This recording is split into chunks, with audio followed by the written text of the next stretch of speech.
that the... It is. It looks really cool. Look at how fancy and so shiny. This club's getting too good for us. I know. And then, You got the hey, hang of it Duncan. now? We'll see. You're doing great, by the way. Oh, smart. Yeah, we don't need that doing anything. I know, I'm trying, I need to strategically stand where I'm not in the camera. Wait, where's the camera? Right, that one. So like they're above, so like the other if I ones are stood on the court. here.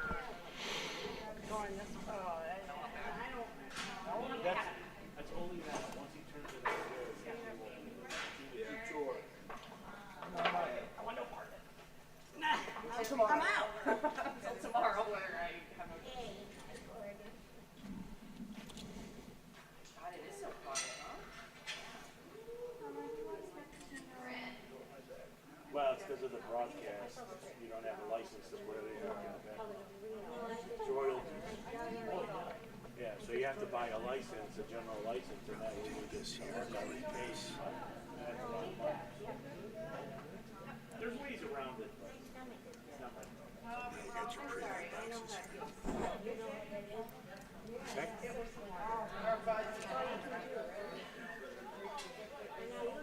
Now you can cue these up here. I was going to say, how do you make those active?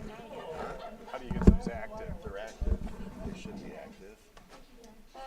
When you run out, just flag me down. See? They should be active.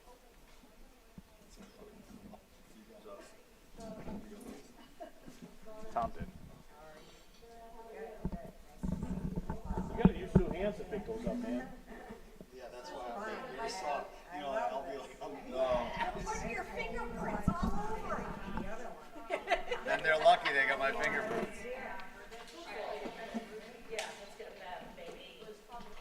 Really?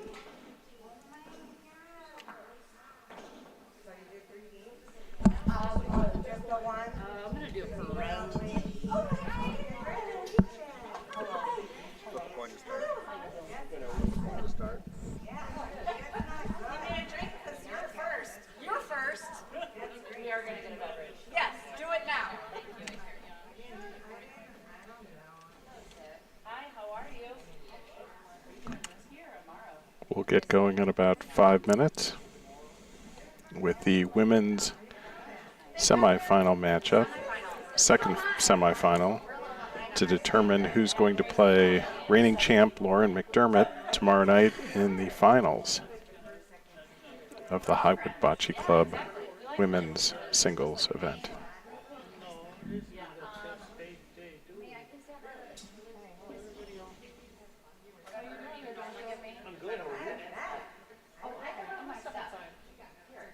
Here.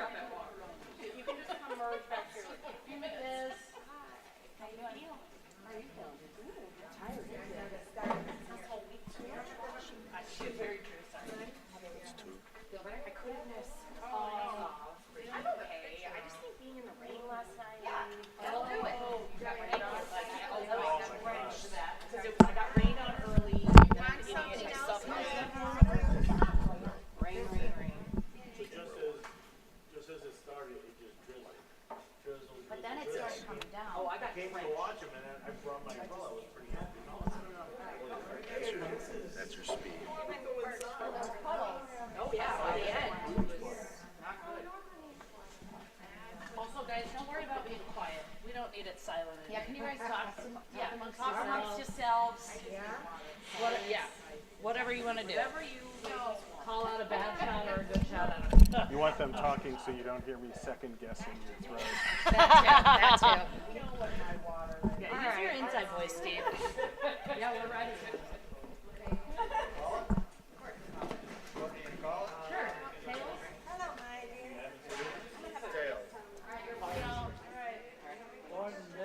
dear. All right, we're about to go live. We've got Courtney Strickland and Vanessa Garippo. We've got Gordon Grunis as going to be our referee today. Courtney won the coin flip, Just live? and she's going first. Courtney's got the green balls. They're starting off heading south.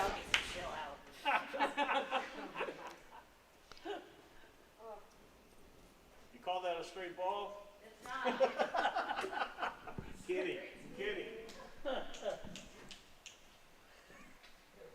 You call yourself a straight ball? There you go. And that was it. I'm done.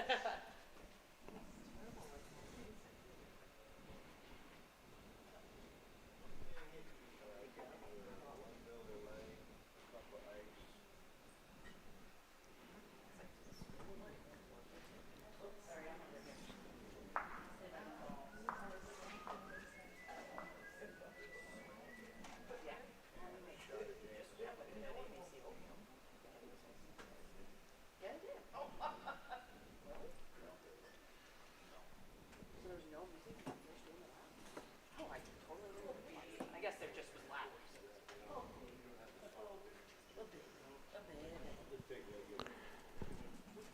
So Courtney's holding point, probably 14 inches right of the Polino. Vanessa's got 2 balls out, both came up a little short.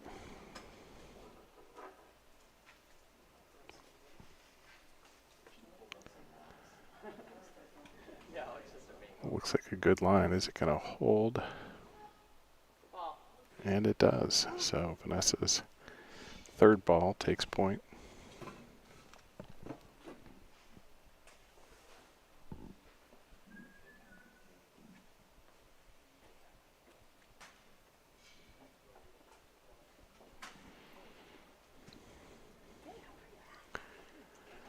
Court's lagging in, rolling right at the Polino. Pushes the Polino a little bit and rolls out. So Vanessa's still holding one.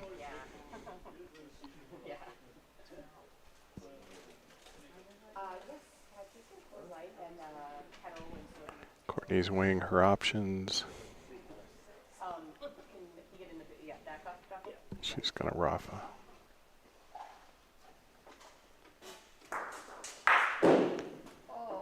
And she hits, but gets a bit of bad luck in that she chips Vanessa's second ball in, which is now point.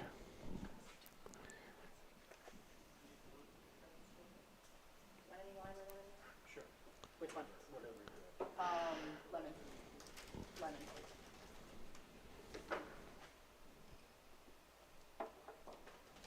Court decides to lag this one. It's going to catch the edge of Vanessa's ball. So it looks like it's still just one for Vanessa, and she's got 1 ball left.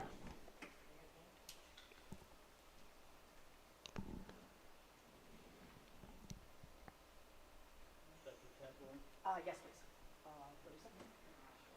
It's on its way. Pace looks a little light. And indeed it is. Checks up, so it's 1 point for red.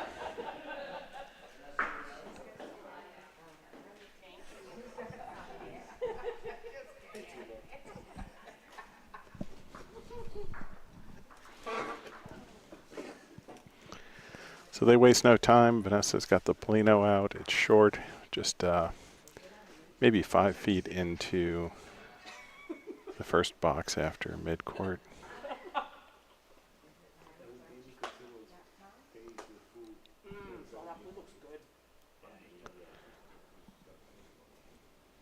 Good looking roll.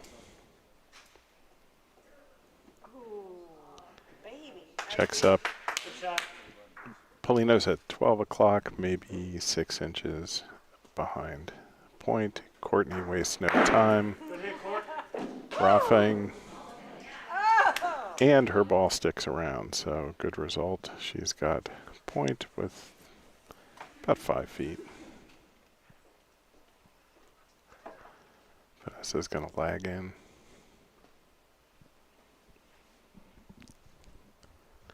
Uses the edge of the court, waiting for it to come back toward the Polino. Doesn't come off quite enough, but it is enough for point.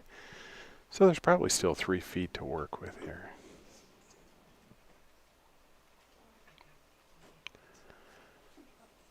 Courtney lags directly at it.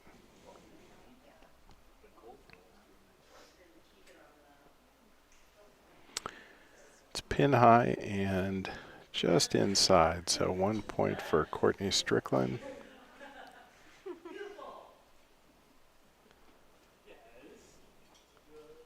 Vanessa's answer is another lag using the rondino. And it's a beauty. She comes up just to her left and about 1.5 foot from the Polino.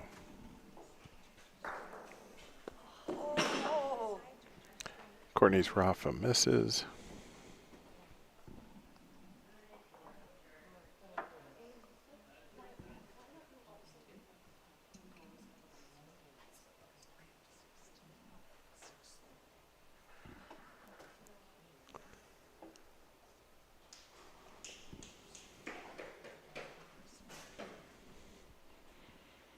And this one rolls through.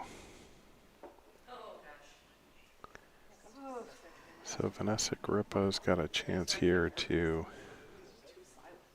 add to her 1 point. Her 4th ball is on its way. Coming up the edge. And it looks like it's got an... Hang on, let's see what Gordon says. Got our first measure of the match. Brought to you by the good people at Stanley.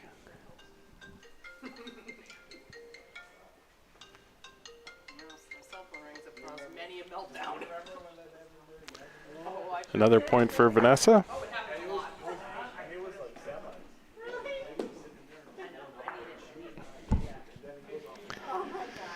So it's a set of best of 3 matches to 12 points. In games to 12, pretty much every point's important.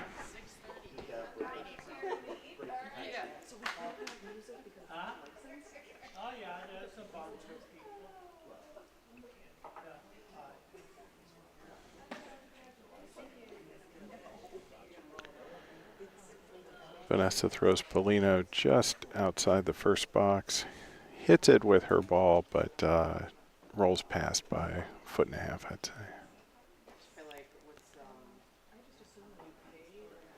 Courtney's answer is a lag. Interestingly, these two are teammates most of the year, playing on a couple different competition teams that travel around. They had a nice win this last weekend together, and here they are facing off in the semifinals.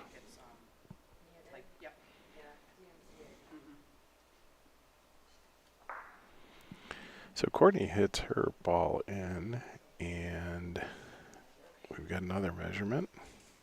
Hurry up, Rob, we're waiting. Gordon Grunis has a good eye, but in a match like this, you want to be sure, so he's going to go to the tape measure. 1 point for Courtney Strickland. Vanessa's trying to figure out how to get past that small wall that Courtney has built.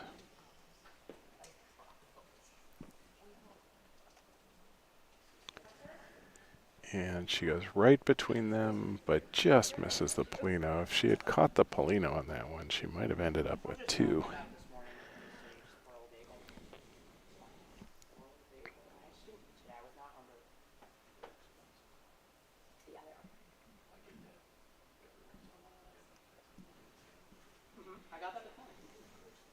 Vanessa lags again. And pretty much replaces her first ball. Gordon's measuring to be sure.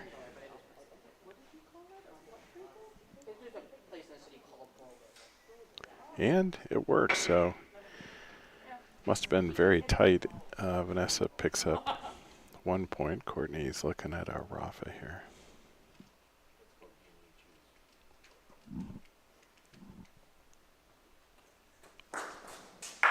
And she hits it. Wanted both. You always do. And a two, I hit it two inside. I wanted both.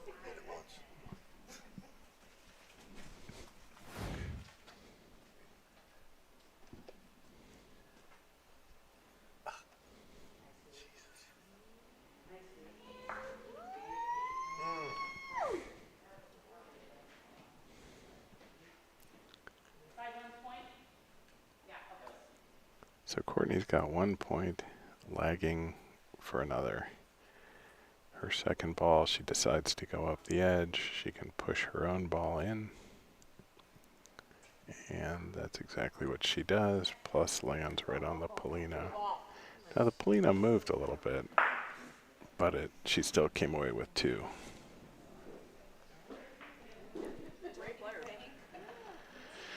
So we're all knotted up at 2 here. Neither player is showing signs of much nervousness. These two have played a lot of big matches, played together in nationals. And as I said, they play on the tournament circuit, so they get a lot of high pressure situations.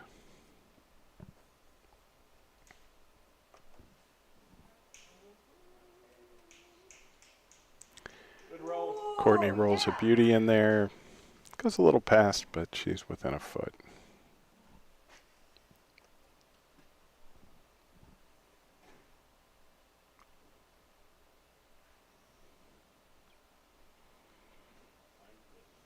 Here comes Vanessa's answer. It's going to be just inside. So 1 point for Vanessa. Courtney decides to roll this one. She pushes that Polino up. She could have a couple points here. And that's exactly what she does.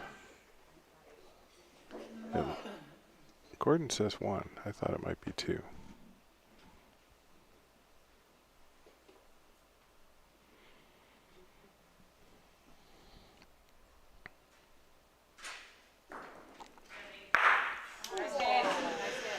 Beautiful Rafa. Let's take a look at that one again.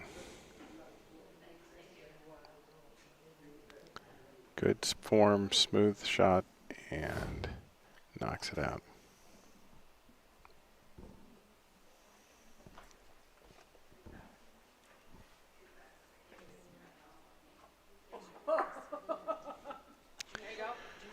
Courtney does a nice job of chipping Vanessa's ball out. She's got 2 points. And here comes Vanessa with another Rafa. Nice hit. Rafa's Polino down to the end. So Vanessa's sitting on 2 points now.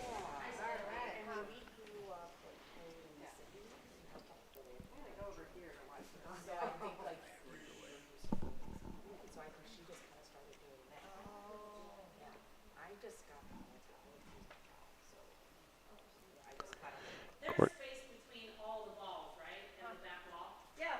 Yes, this is the closest, it's about a ball and a half. Okay. Courtney's asking how much room is back there. She's going to Rafa her own. And hope that she takes at least a point away, maybe earns a point.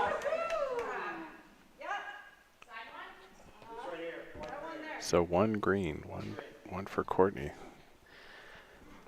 That was a money shot.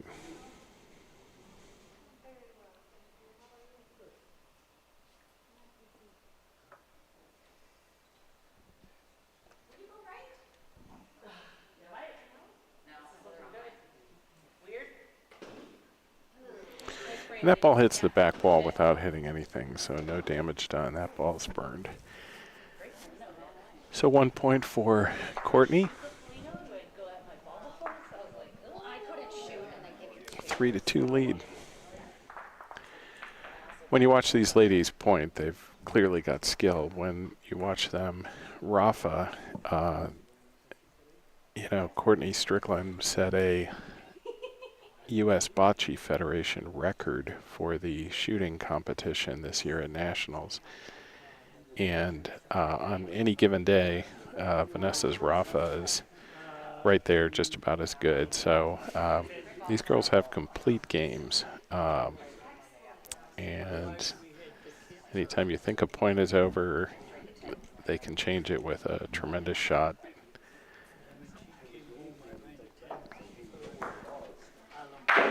And there's an example of it. Vanessa shoots Polino and point, and the Polino follows down to the end and ends up close to Courtney's ball, probably 6 inches away.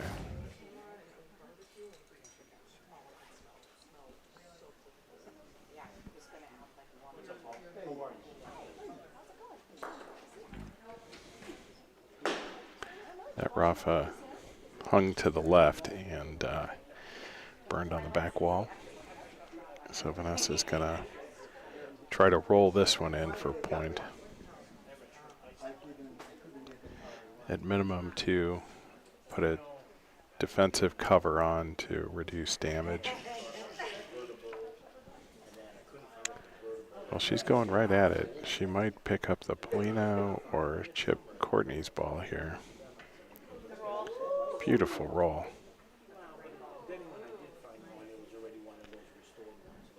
Does check up just a couple inches short, so Courtney holds point, but that ball did its job. No point in being ultra conservative here, and so she rolls it, puts a pretty good charge into it. This one is not going to be short. Catches the Polino, but gets a bad break. Courtney's ball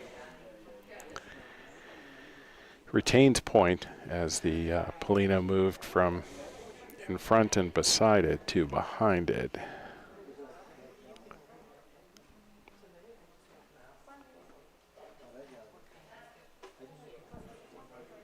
Some quality lagging, just a tough break.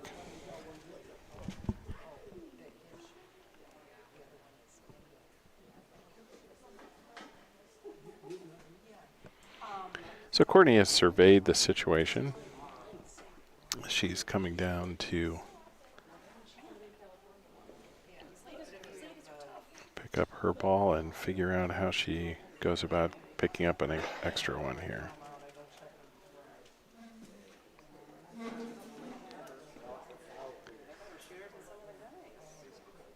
Looks like a nice roll in. Just gets left and just burns on the back wall. That's unfortunate.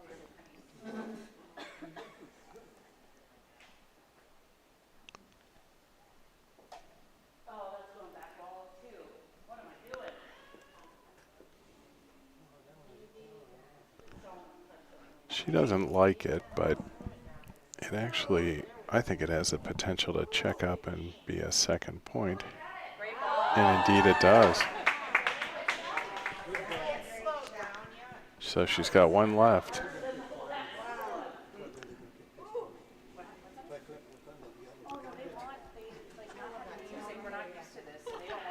This one she's going off the wall a little bit more. It has the potential to chip Vanessa's ball out or get past it. Oh, and it checks up just in front. So Courtney picks up 2 there.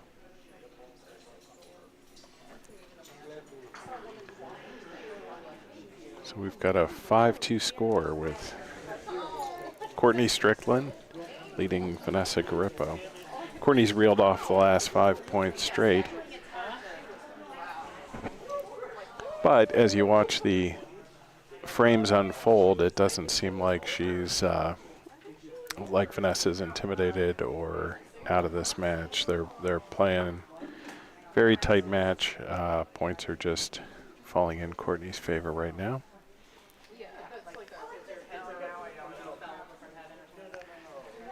Courtney goes a little bit shorter, throws the Polino into that first legal box, and then places her point right on the Polino.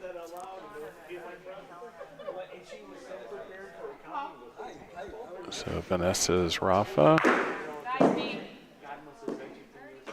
takes the Polino out, or takes Courtney's point out, and holds up for a point.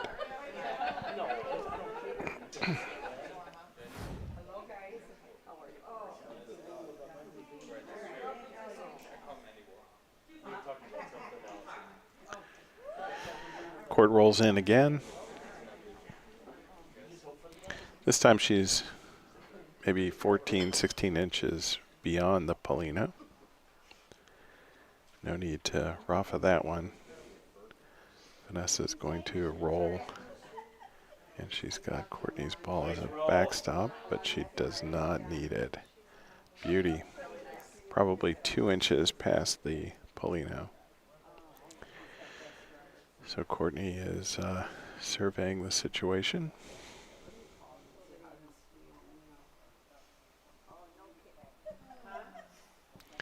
Here comes Rafa. And takes her own ball out. Always a risk when they're in there tight like that. You're okay, Paulo. I'd kick you if you were in front of me. As we've talked about many times, when you can point the way Courtney Strickland can, you just put it right back there. And that is exactly what she's done. I like the small horses, so I'm kind of weird. It probably wouldn't bother me. Gordon's taking a look, and Vanessa's ball holds point. The risk here would be Vanessa pushing her own ball out, so you don't want to be too terribly aggressive unless you take Polino as well.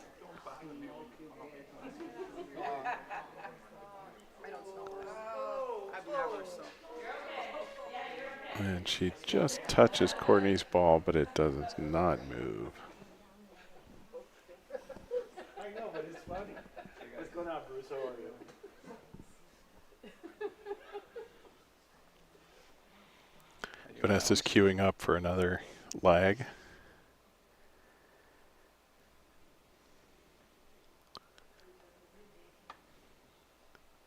Comes at this one a little harder. So she ends up with one. If she had caught that Polino, she may have picked up a second.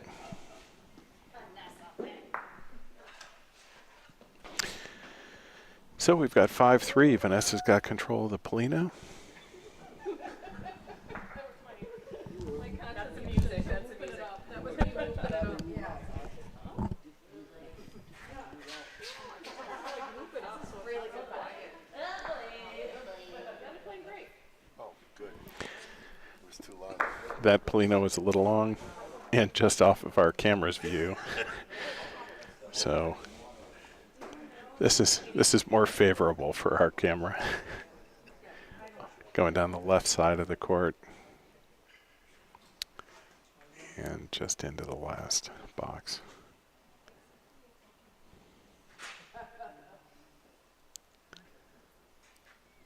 Vanessa's lag looks like it's got pretty good speed. Pretty good line. Pretty great result. Ends up maybe 6 or 8 inches past the Polino. Gordon's going to tell us for sure. It looks like more like 8 or 10 inches past the Polino.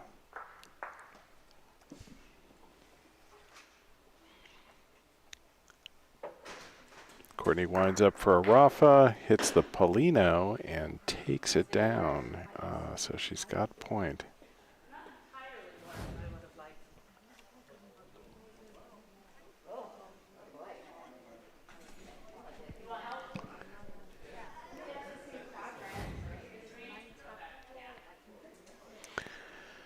Courtney's holding point. Vanessa's got quite a bit of room to work with here.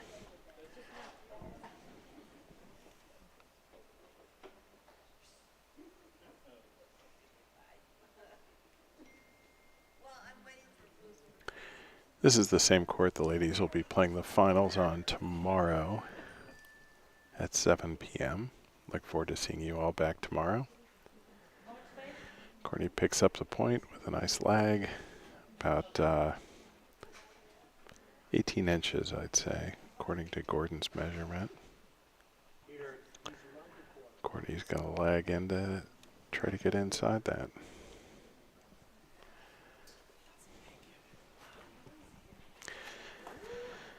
So folks, be sure to like the broadcast. Be sure to follow BBN, Bocce Broadcast Network.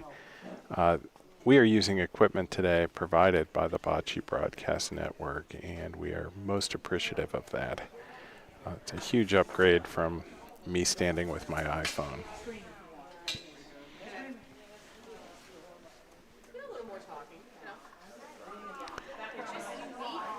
Vanessa lags into her own ball, and it's enough to pick up one, maybe two. So the ball that is off to the side is definitely point. The ball that Gordon is measuring right now, he's seeing if she's got a second point. And it's just one, so that could change what Courtney's decision is here. She might decide to shoot out that point, or there's a fair amount of room still. She might lag. We've probably got 16 inches, I'd say.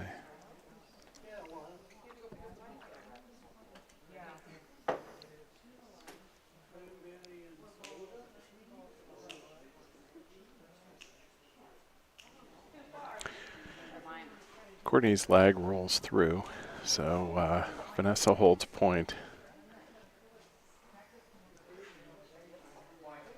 Oh, no, it did not roll through, so her deep ball picked up a point.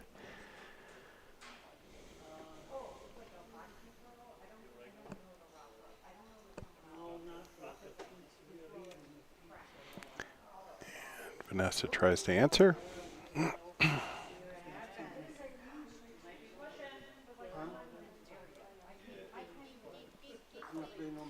Pushes her own ball in. Is it enough?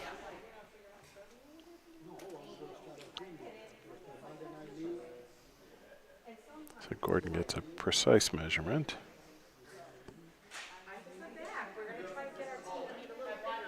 And it's still one green. This vantage point that I have would suggest that it was the other way around, but that's why you don't measure from up here. Courtney came off the bank and is rolling in right at the Polino. What a beautiful ball. She picked up a second point. So that's two green.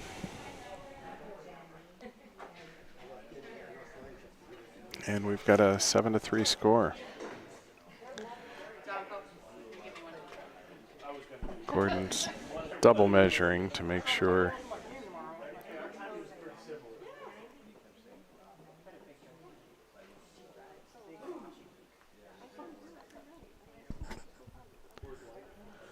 I don't think anything down there moved, so I think this is probably a formality, but better to be safe.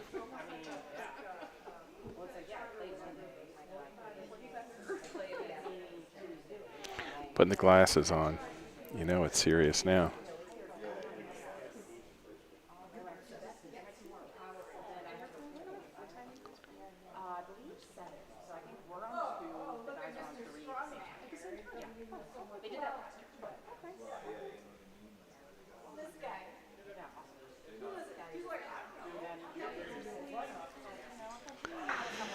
So the 2 points are confirmed.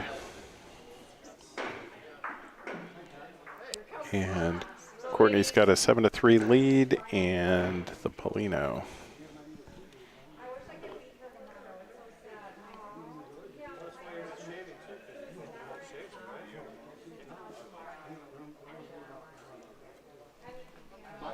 Got a pretty good crowd amassing down here to watch this semifinal game.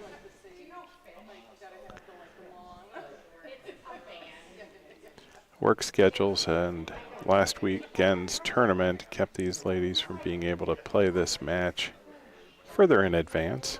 But as long as they have it done before tomorrow, when the finals take place, Lauren McDermott has the benefit of sitting back and relaxing and watching this match today, knowing that she's going to have to face one of these girls tomorrow.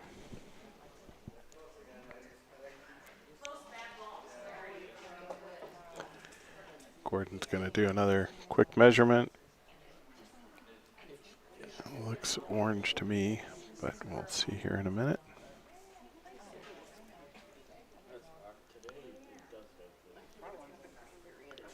It is. Called it. Good eye. It's very tempting. Courtney rolls in.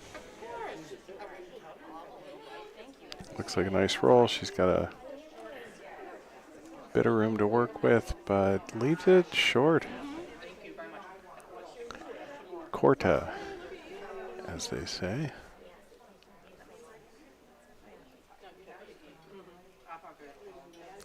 A lot of targets down there. She can bump either of her own up. She can go between them and point. And she's going to push hers up and pick up at least 1 point. So Courtney's holding point, but she's got 3 balls out. Vanessa's throwing her second ball, and it's going to be a Rafa.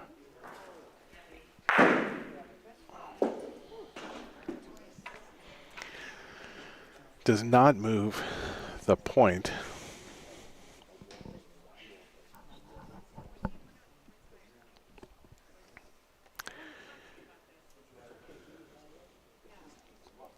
Here comes a lag.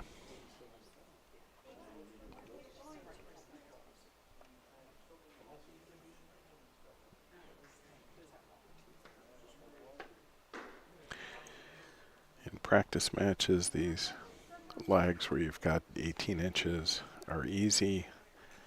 Under the bright lights of a tournament like this, not so easy.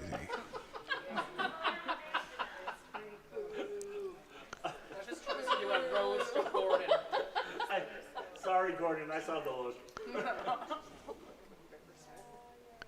Looks like Vanessa's holding point. I'm not leaving Highwood today. You do need, you know, that well said.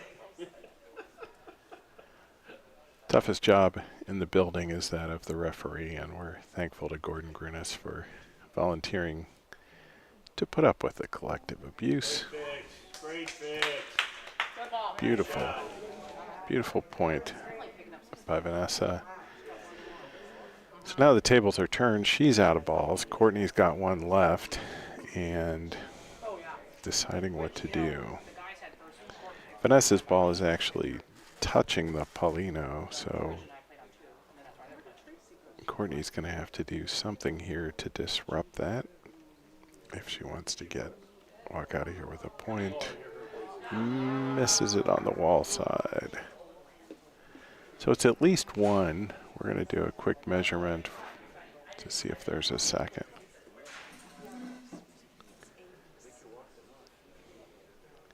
I think on the intermission, we're going to set Gordon up with a laser measure, save a little time. Because these girls are lagging to similar distances often.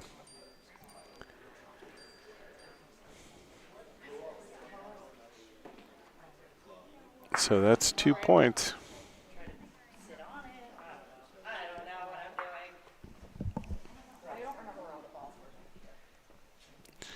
So this match is tightened up. It's 7-5, about at the halfway mark.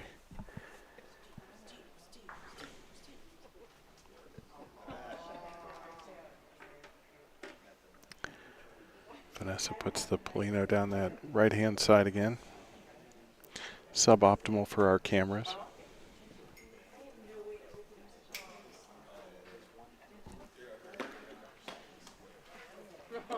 She thinks she's put a little too much of a charge into it, and she's correct.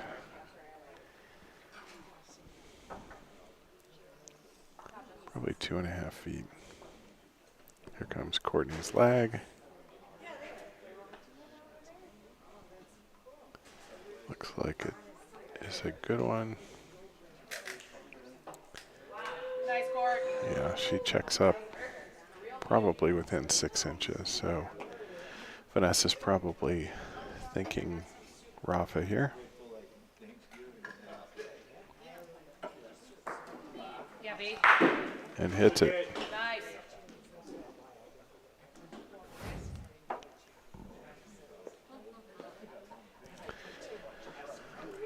Both of these ladies have a Rafa that's just a repeating swing, just very smooth, very consistent, and hence a high hit rate.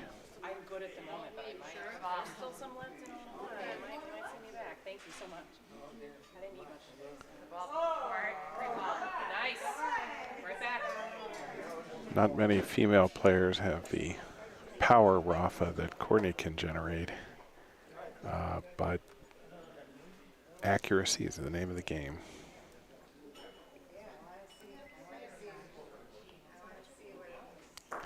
And here comes Vanessa. And hits again. I know we teed this up to be a heavyweight battle, and indeed it is. These two have skills.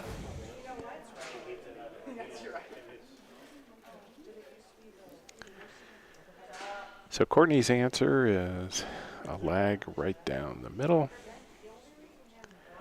Looks like about 2 feet, maybe a little more.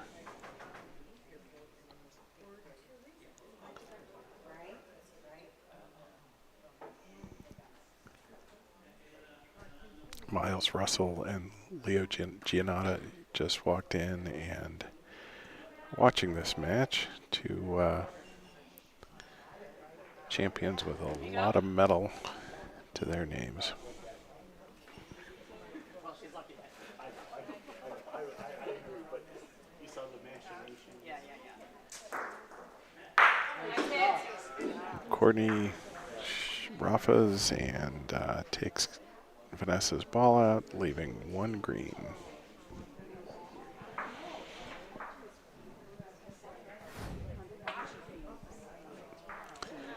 So we're at 8-5. Again, this match is to 12, so we're starting to get into that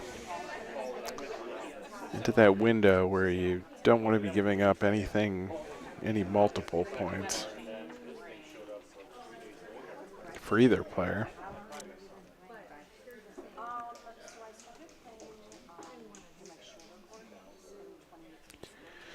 Courtney rolls into, again, about 2.5 feet past, so there's plenty of room for Vanessa to work with. Anyone who hasn't played these courts in Highwood, they are an asphalt covered with Coleone about 8 years ago put a self-leveling resin that has a little bit of texture to it, and then a little bit of sand goes on top of it to control speed. But make no mistake, these courts are among the fastest anywhere in the U.S. So when you see someone rolling into a foot from the ball, that's the result of a lot of practice and a really good touch. And speaking of which, Vanessa rolls to less than a foot. Courtney picks up her ball quickly. Because Vanessa's behind it, she's probably going to point into that. And indeed she does. And looks like it's headed right for Vanessa's ball. Clips it, but rolls out. So Now there's about a foot or so, foot and a half to the Polino. Courtney is going to roll her next one. This year, they do shooting. She broke the female U.S. gold medal shooting. Really comes off the wall there. Didn't even touch the wall and took a hard left turn.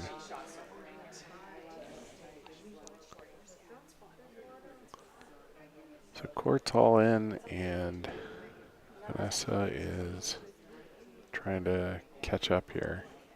This is a good time to add a couple points.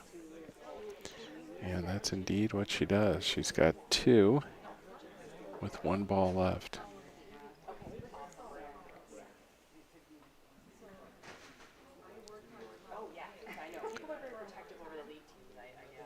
Looks like she's questioning it, but it looks like a darn good ball. Checks up a little short.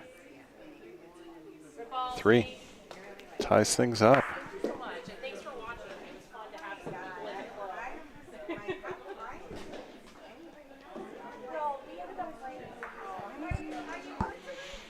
All tied up at 8. Anthony LaBarbera is walking in. He'll be playing tomorrow night for the men's championship against club president Tom Holloman, a former champ, and Anthony is emerging as one of the better players in the country. I think I can say that with confidence, not just because he's local, but because of the success he has everywhere that he plays. He's got such a complete game. Courtney rolls in, leaves that one in front, but about 2 feet short, says Gordon.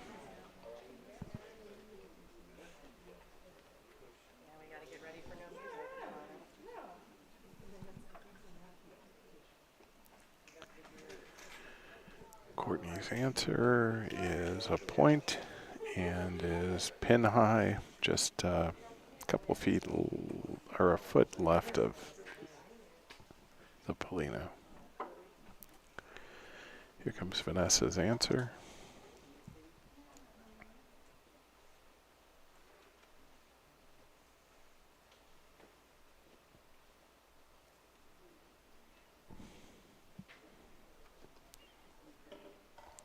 She's going up the right-hand side.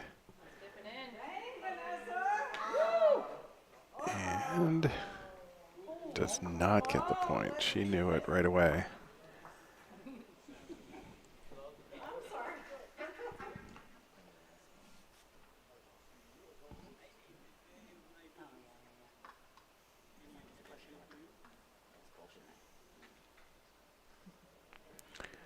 Here comes our next roll. Again up the right-hand side.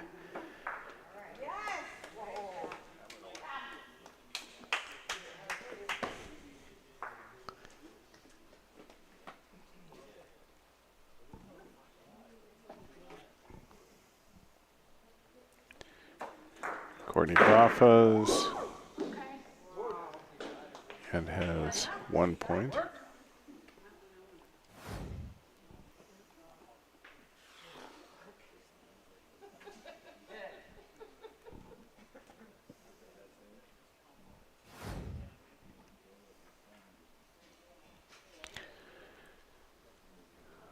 Vanessa's lagging straight at it.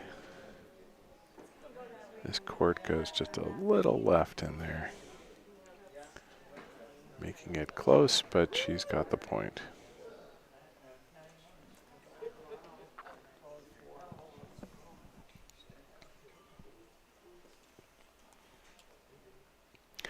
Courtney wastes no time, lagging in right at it. A little deep, but I think it's... I would have guessed that that held point, but we'll know here in a second.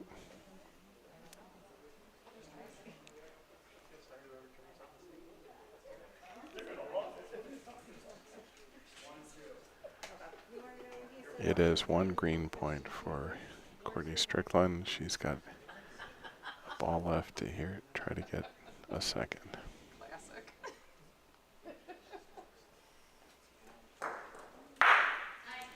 And she Rafa's Vanessa's ball out. It's one way to do it. Picks up 2 green.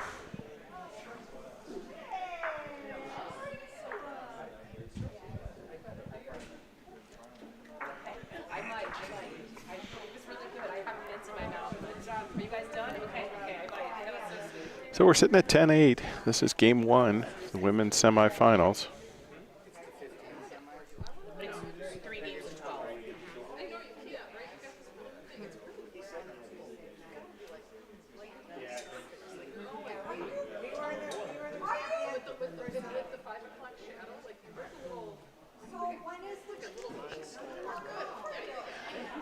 Courtney rolls to about a foot from the Polino. Thanks. After I shake your hand, tell me more. You're wearing a mask, again, you? It's great to see you. No touching. Nice carve. Thank you. Beautiful. Yeah. That's a 5. M5.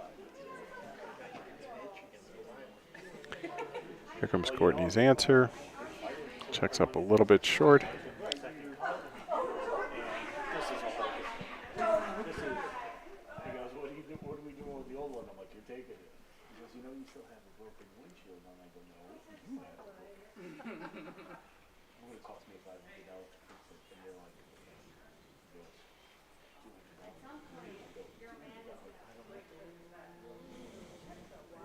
Nice, V. Beautiful lag from Vanessa. Uses Courtney's ball as a backstop and picks up a point.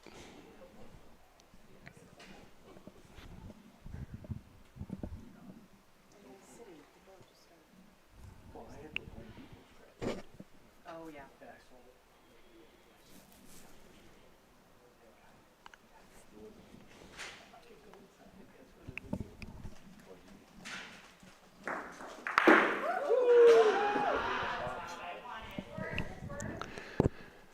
So Courtney mixes things up, but creates a lot of space, but Vanessa's ball holds point. Oh, okay. So Courtney's third ball is on its way in a moment.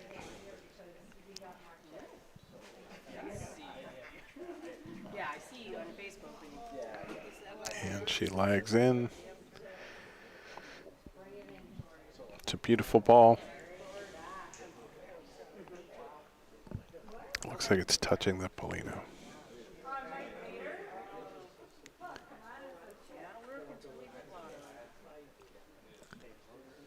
Here comes Vanessa's Rafa. And just a little bit on the inside of the target.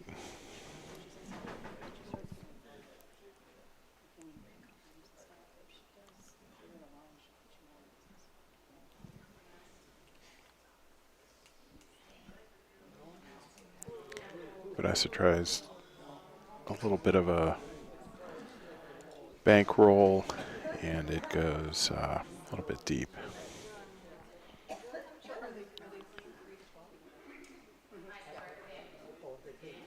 And that's 10, 11, and 12 points. Game 1 goes to Courtney Strickland. 12-8. We'll take just a momentary break, and we'll be right back with Game 2.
All right, we're getting started here with game number 2.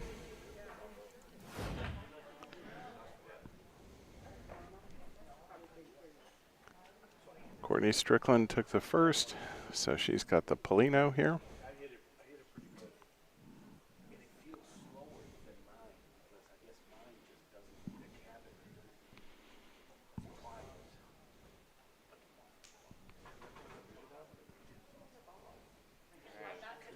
You ready? I want my commentary too. This is not connected right now. And Courtney throws a beauty in there.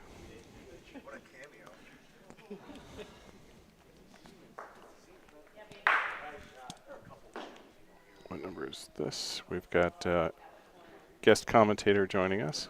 Oh, there it is, number 3.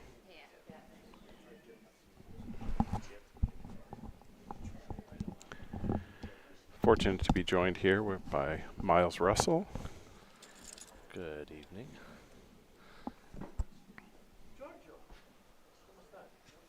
How are you?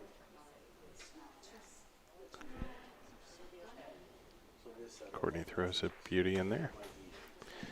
So Miles, tell us a little bit about these two players. How do you see them? Similar, different? Both of them are, they're confident in their shot, which, makes a really big difference when you're playing at this level. They're both really good laggers, so, that's what, at least in my experience, that's the next level, right? When you're able to confidently shoot out another person's close point, it changes the game, and they both can do that. So, they're just have improved immensely over the last year. I'd say specifically because of Punta Raffavolo and the precision that version of the sport requires. They used that in nationals and played extremely well there together as teammates. Mm-hmm. Yeah. Courtney's really shooting well. Yeah, I think Vanessa's only missed 2 Raffas. Courtney's maybe missed 1. To go through a match like this under a spotlight with a lot of pressure and be able to shoot so accurately is really a testament to how solid these girls have become. Yeah, Courtney's shot in particular has really developed well. And so much so that, she broke the women's precision shooting record, and, it just comes in with being consistent. So that was a smart play. If you can see Vanessa's ball's in the back. Sometimes in certain situations when you play against someone who is shooting sottomano, which is underhand or backspin, it's blurry.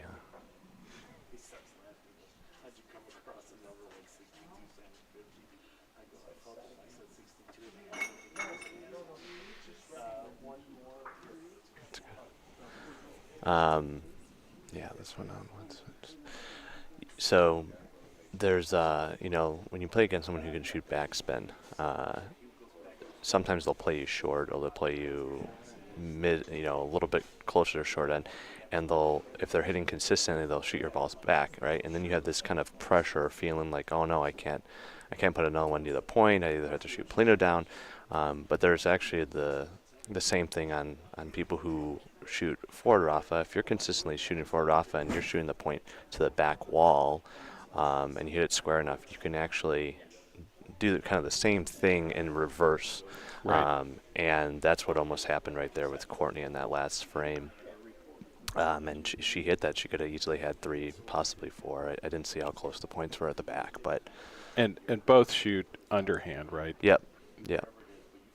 But if you hit it square, like Courtney has been doing, that's the result. That's what kind of happens. Courtney lags in, just goes through a little bit deep. So Vanessa's holding point, and Courtney's third ball is about to be on the way here.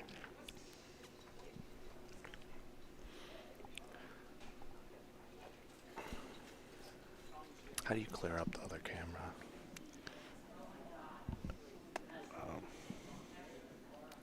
So, just so you can have it clear on the way back. yeah, I'm not sure.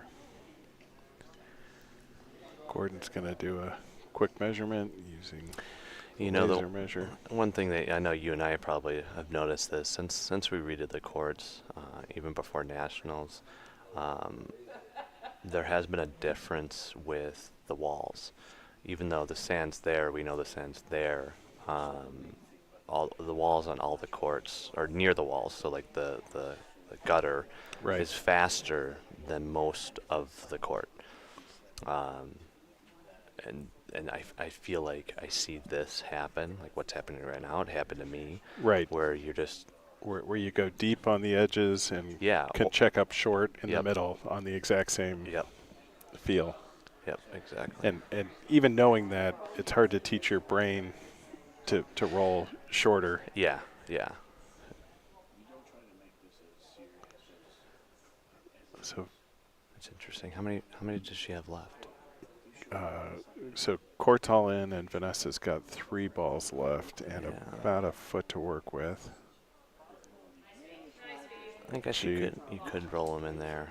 I don't know how she could close that also other one. She could have taken one shot at the one on the left. Right, to at least give her a little more room. Yep. But if you're, when you're pointing like that, you don't have leave to. it 6 inches. Yeah. 4 inches short.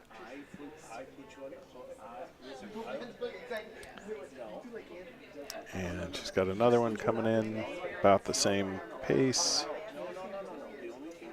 So this is where, if you have a clean shot on the second point holding, you should take a shot at it.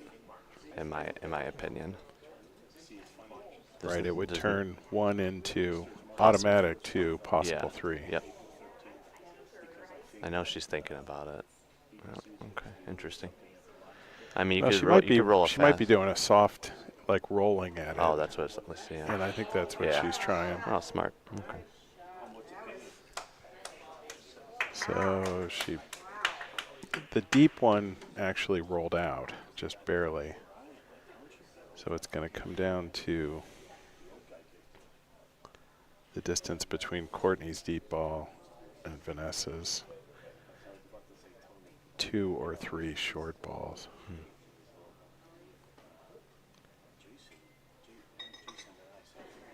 And it's 3 points for V, so that worked out.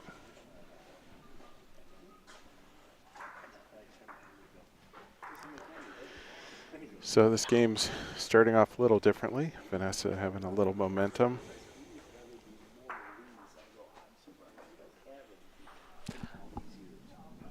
How do you clear that one up? How do you what? Clear it up. Oh, good question.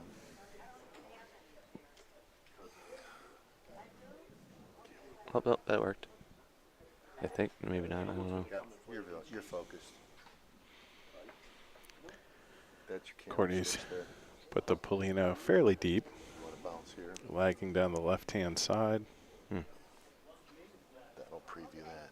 Okay, got it. And That's live. checks up just a little short. That's your preview. Okay. That was bounced 1 and 2 to live. Oh, got it. Okay. So here comes Courtney.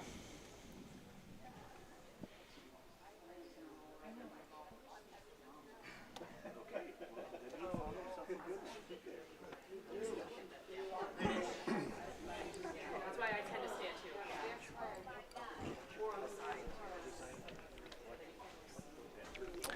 This is a tough predicament. That's why typically when you have a ball in front like that, unless there's a lot of room, you're safe in trying to shoot it, just get it out of there. Yep. Or roll a ball that is confident in speed-wise, so that even if you hit it, whatever. Yeah. You know what I mean? It's when you do this situation, it's really hard to recover. It's really hard. Right, and now especially when you get a couple of them out there, now you're battling against yourself with your short balls. Now in Punta Raffavolo, in Punta Raffavolo, it actually is not a bad strategy to do what Courtney is doing, because there's not slop, right? You're so putting the pressure on someone. The shooter to say, I'm going to hit this ball exactly, and we'll see what happens. Where in open now, she can kind of splash the pot. Right. And then you open it up regardless. We call that the Sir Mix-a-Lot. Yeah. Just Yeah. blast them Yeah. and go find the Polino afterwards. No, I knew oh yeah, and he's got the voice. He does. He's like a professional bocce tennis man. He's got that Courtney's fourth ball is on the way. And as Miles predicted, V walks away with the point. Now, Vanessa's got a decision to make here. What do you see in terms of her options for 15 minutes and we're done. Okay, let's go. All right. Over there. I would just shoot. Right. Right. I would either shoot the one on the yeah, left or the left because side where of the are you wall. going to get a second point There's otherwise? nothing. Yeah, you shoot the one on the left, or you shoot the two center. Yeah, and expect the Polino and yours to probably travel to go find it. What is going on? And maybe she saw enough room that she has confidence in this. Coming down the right-hand side. Yeah. Point Try on to lag in the back door. Boy, it's a good-looking roll. It's maybe just a little, Courtney.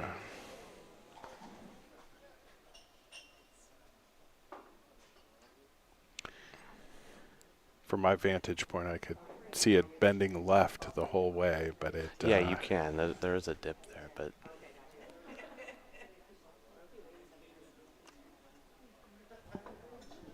Yeah, see, that's where you open it up, you give yourself the easiest chance. I'm actually surprised because she's a shooter. Like I said, they're both shooters, and but the thing is in the game, just like me in my previous games, my game against Anthony, sometimes you just don't think as if you're sitting outside in the moment. Yeah, right. in the moment, you kind of make, Well, and let's remember she lost the first game, had a bit of a lead. It got away from her, and now she's got a 4-0 lead and a point. So she's probably erring on the side of being conservative. Yeah. Doesn't want to do anything Yeah. to sell one. I truly think, though, and at least for me, I made decisions, with my match as if I was playing PRV. Right. And I think sometimes with them, it's I think sometimes I see that in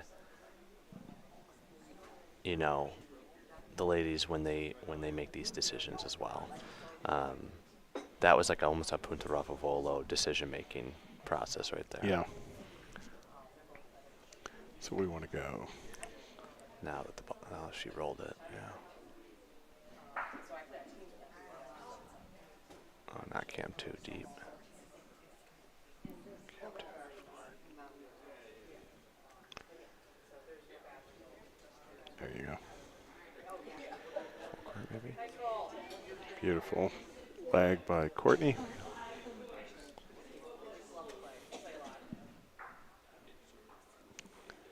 Vanessa's going to... Hopefully Polino Rough goes, us. because then if it doesn't go, it's not. There She it goes. shoots yeah. the Polino. Yeah, see, that's what you, and really, that's really what you have to do in those scenarios.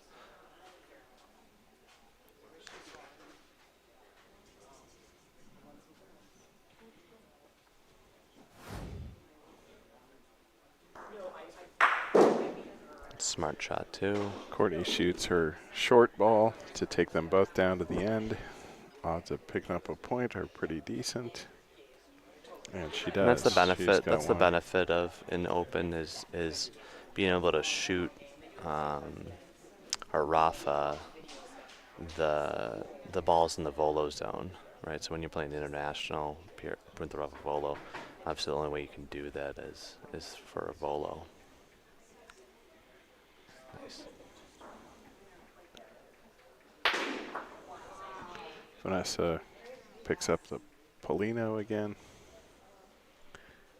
And Gordon's eyeing it to tell us she picked up 1 point. So Courtney's lagging in.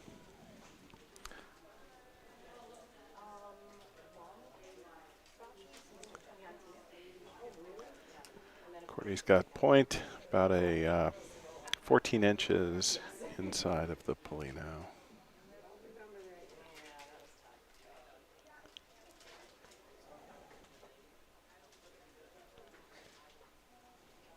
Looks like Vanessa's lagging.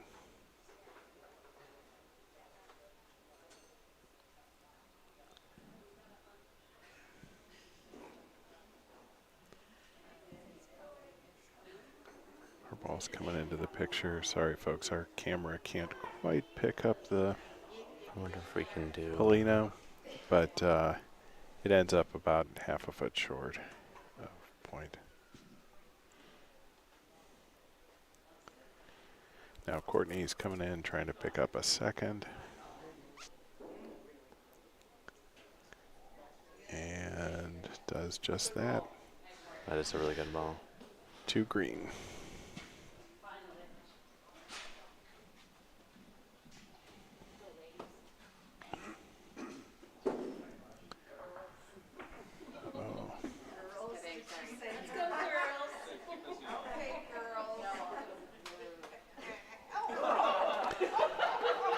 Courtney tosses the Polino in.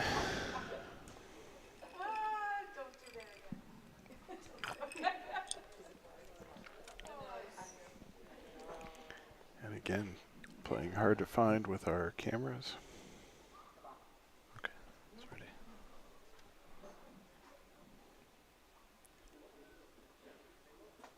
It's a good first ball. This is a gut, yeah. Yeah, it keeps it. I see Polino going. Yeah, Vanessa's had a nice streak of shooting the Polino down. This is a pretty juicy target. Just inside of it. I think she dropped it. I couldn't tell from here, but it seemed like it. Yeah.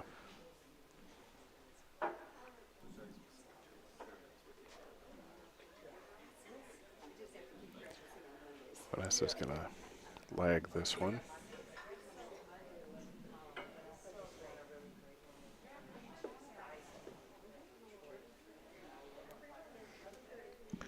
Looks pretty good. Going to push the Polino. So that's that scenario where I told you, like, you know, if you're gonna roll it, this is not a time to be precise. This is a time just to get it into the gutter and hit either target. Yeah, move something. Yeah, move something.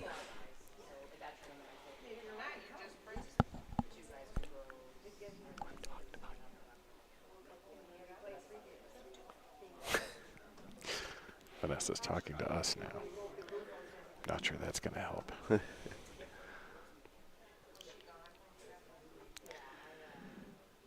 Courtney pointing in, rolls out. Courtney's third ball, about to be on its way.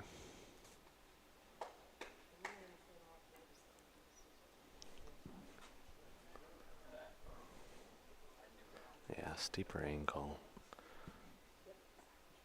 Her front ball is still a really good ball. So the objective really again is just to find that nook, let it come off strong, and that did it. That's it.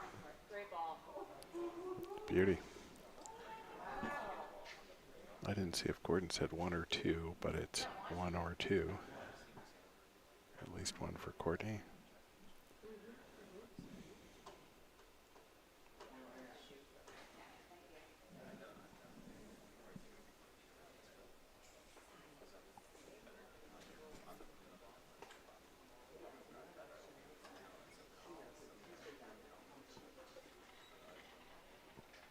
He's measuring the second point. Yeah, 2 for Courtney Strickland. Vanessa's taking about the same line that Courtney did for that last ball. That's the biggest tip that I tell people. You know, you'll be surprised that a lot of people, even when you go to different courts and you go to different places, they don't watch the players roll. Right. Wow, that is a what phenomenal a beautiful ball. leg.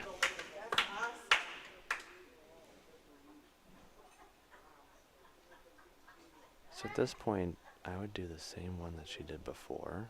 off the wall. Right, But because don't- you're either but going to don't be short. touch Polino, Yeah. push hers, or her second point. Yeah, just don't be short. Yeah, I Yeah. mean, you catch that Polino and push it off to the left.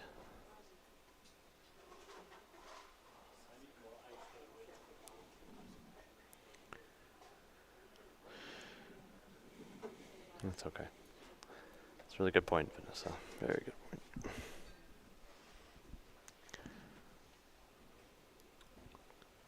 So Vanessa just doesn't want to sell one here. And I think she's probably going to use that wall again to make sure that that doesn't come into play.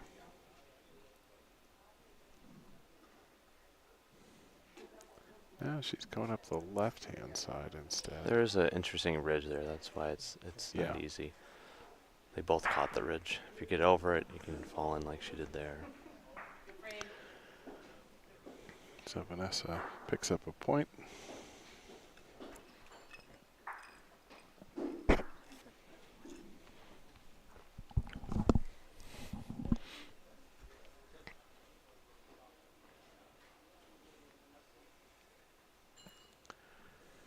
She's got her Polino fairly deep up the left-hand side.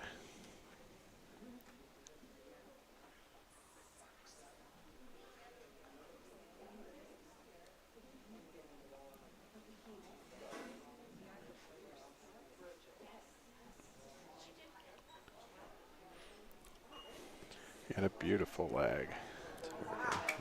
Touching the Polino. So Courtney's squaring up for Rafa. And a rare miss. Yeah, it's still in there.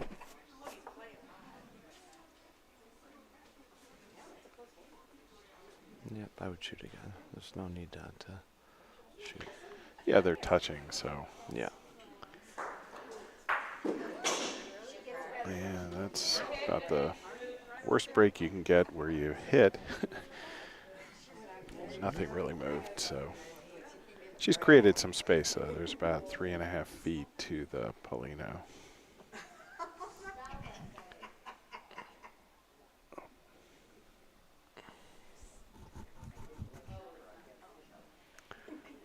Oh, we're moving that one. We want the one like the players. Let's see.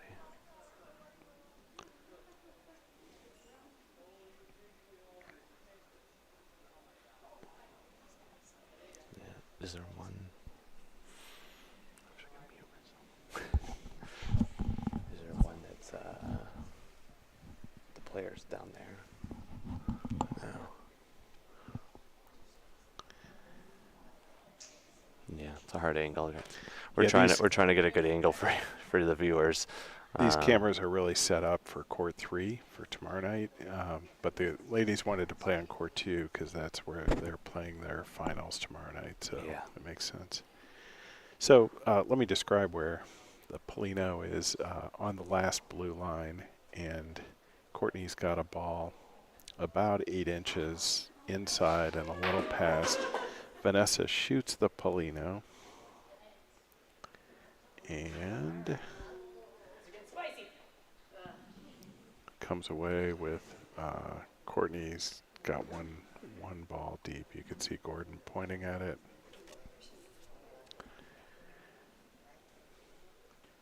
Good news for Vanessa, she's got a lot of room to work with here. Goes off the wall early. Nice looking line. Great distance. Beautiful point for Vanessa. Mm-hmm. She's got one more ball.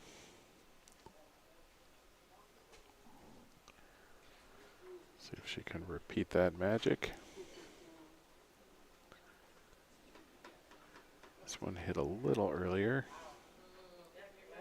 but also a great distance. 2 points for Vanessa.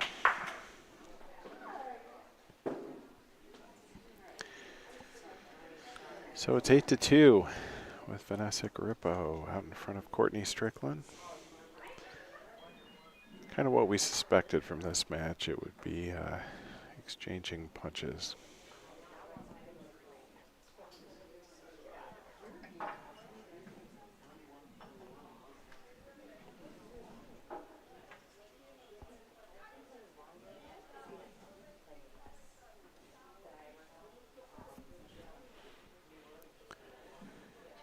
Here comes Vanessa's ball. Looks like a great distance again. Pin high, maybe 6 inches inside. I think Courtney learned her lesson last time, and she's not going to point this one. She's going to shoot it out. Or Polino. It's a big target.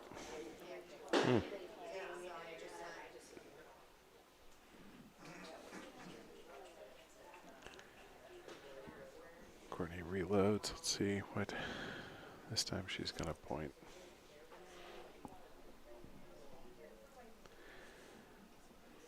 I think at the beginning of the game we mentioned that she had really not missed a Rafa in the first game. Yeah, I hope she didn't hear me say something. Oh, Sometimes, you know, Yeah. sometimes you hear someone say that and it gets in your head, you Yeah. know, gets you off stride. But I don't think that's the case. But, you know, when you miss a couple in a row, you're reticent to go back to it, even if you think it might be the right play. yeah. This is a nice aggressive roll right at Vanessa's ball. Oh, but kisses it closer, so. They got pulling in front. So there's some things that, you know, every time I play a match or something like that, I learn different tricks that are so important to do that doesn't have to do anything with rolling. Doesn't have to do anything with skill. It's giving yourself the room and space to slow down. Because when things like this scenario, right? Yeah, you're out of balls you like start, that, and you didn't think you about didn't spend any time actually anything. slowing Yeah. down and thinking. And so, like my last match, that's something that I try to do even more, and I could have even done even more than I did when I played the match. And that's what if I was actually coaching either of them, I would have said, stop for a second, go down there. Yeah.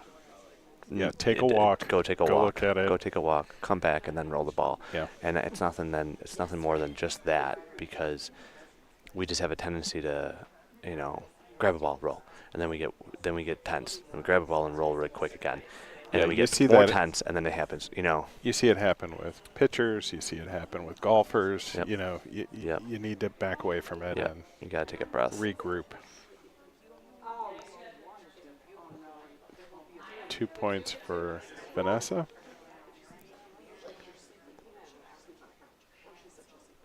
It's so hard, you know, to be honest. I really do enjoy coaching and helping people. It's so hard not to want to help them both. And, Yeah. and you know, I know if I was standing behind me when I play, I would feel the same, you know, I would have this tendency to want to do stuff like that. But that's right. It's, as long as you can reflect on it after a game is done, or, you know. Well, if you're not learning from it, Yeah, then what's the point? Then you're going to repeat yourself. Yeah. You know, so. Yeah.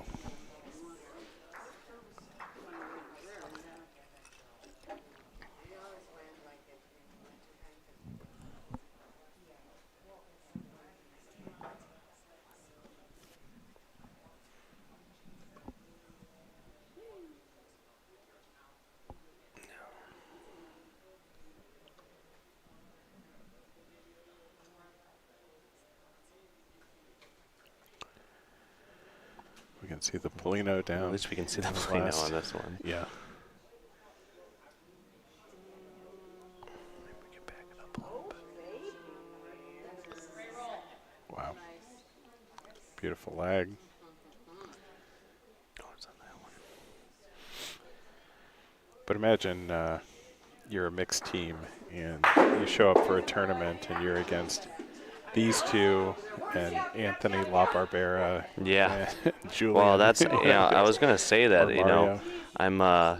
I'm really excited to see, you know, we're a long way off, but this next nationals, you know, I'm excited to see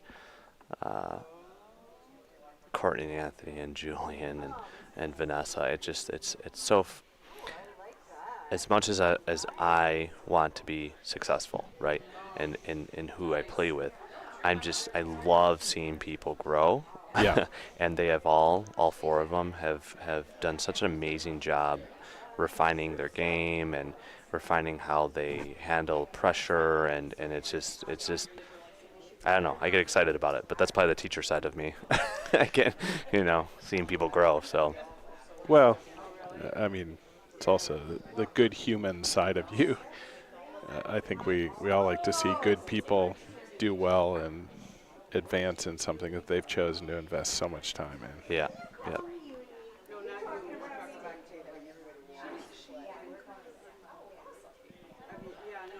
So Courtney's holding point here.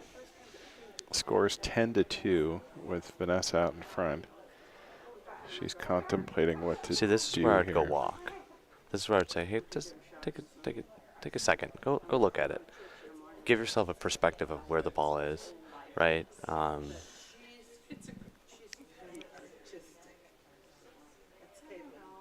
can't even tell. That's a good ball. It's a great ball. Yes. Pin high. Yeah. She's got point. So I could see Polino going here. Courtney's going to come on the inside here. If she hits it square, it's good. If she hits it on the inside left, it's possible Polino might carry, but she missed right.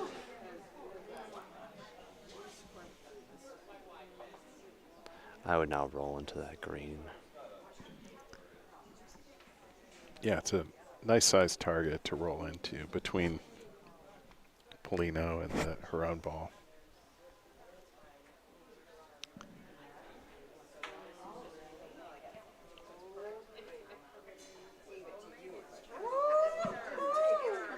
That's a really, really good ball. Beautiful ball. Courtney sitting on 1 point, and Vanessa Where's Vanessa? contemplating what to do. Does she have one? No, she has two. She only have one ball. One ball left. I would shoot. You're up 10-2. I don't know. Is there a ball down here? No, you can see. Oh, yeah, all three. So I would take a shot at it all day. And that's exactly what she's doing.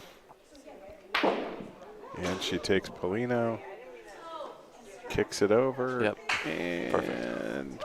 picks up a point. Very good. See, on that shot, that was she did a lot better job extending through. Yeah. Earlier on, and there's nothing against it, she was still hitting. Some of the balls she was dropping it a little sooner than she normally does, because she's known for getting it out there and launching it. You know. Yeah, both of these players put some I think air they're both under it. softball players. I think they both played softball, and so I know Courtney did. you know, yeah. I believe Vanessa did too. So it's interesting the carryover on the ability the athletic ability behind shooting. Yeah, I mean, it's so many people think bowling, and it's really not the same thing. It's not a you don't want the ball on the ground that close to your feet.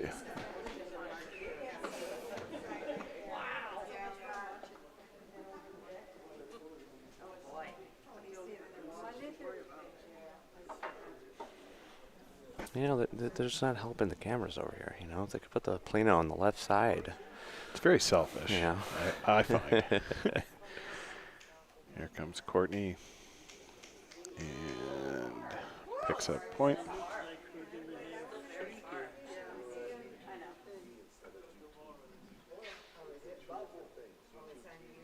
Well, the funny thing is, when I first started playing, you know, and I was playing at League Open, I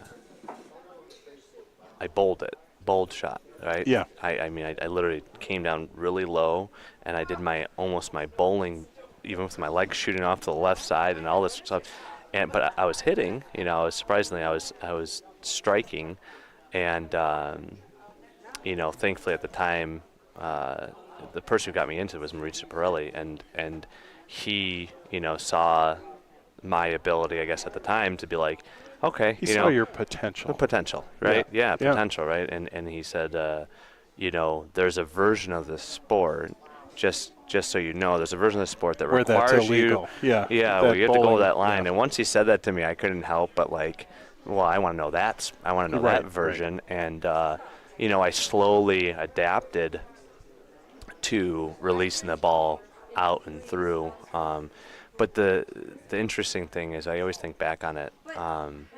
There was something in that, I don't know, linear motion that I was doing with the bowling kind of shot that still carries over to the way I shoot now, or how these ladies shoot now. It's just keeping things straight. Right. You know, and on target, Well, you can.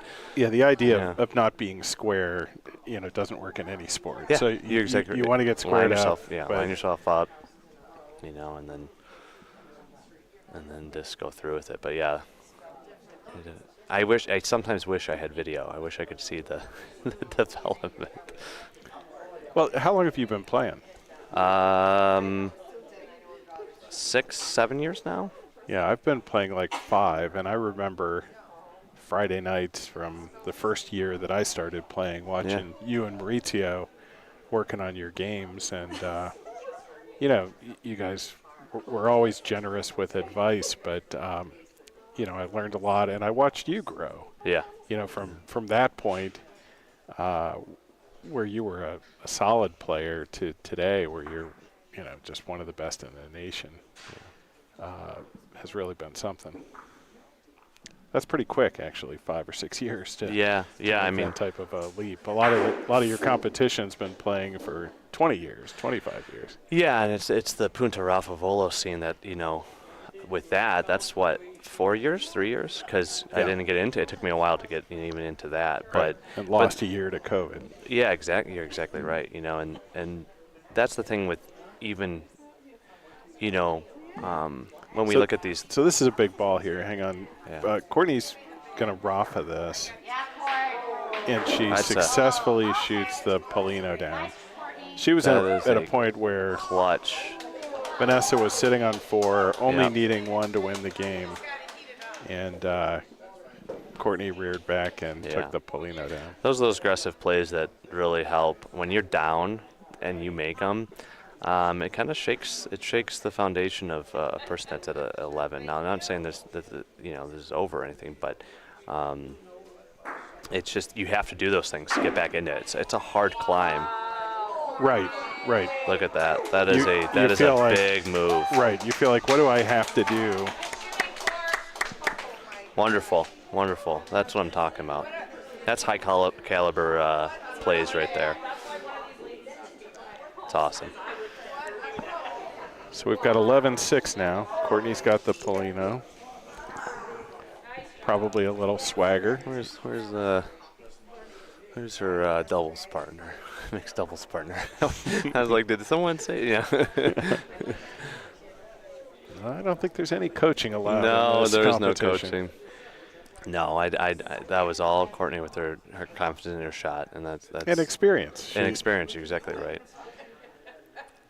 I also want to see if he saw that. Oh, there he is. That's what I'm talking about. Mixed doubles partner. Let's go. Did you see that? Courtney shot the Polino down for 4 points when she was down 11-2. So, yeah. Yep. That's what I was saying. I was saying that's, you know, when you're down 2-11, make an aggressive play, get yourself back in it. So Polino launched. So the Polino left the court, so we're going to be replaying this end from the start. It was a strong Rafa from Vanessa, and she hit the Polino. It climbed up. The Polino climbed up over Courtney's ball and left the court into court 1.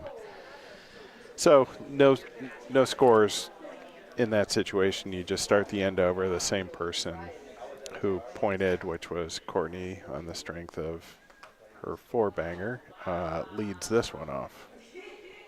This time she goes really short up the right-hand side. Hold on.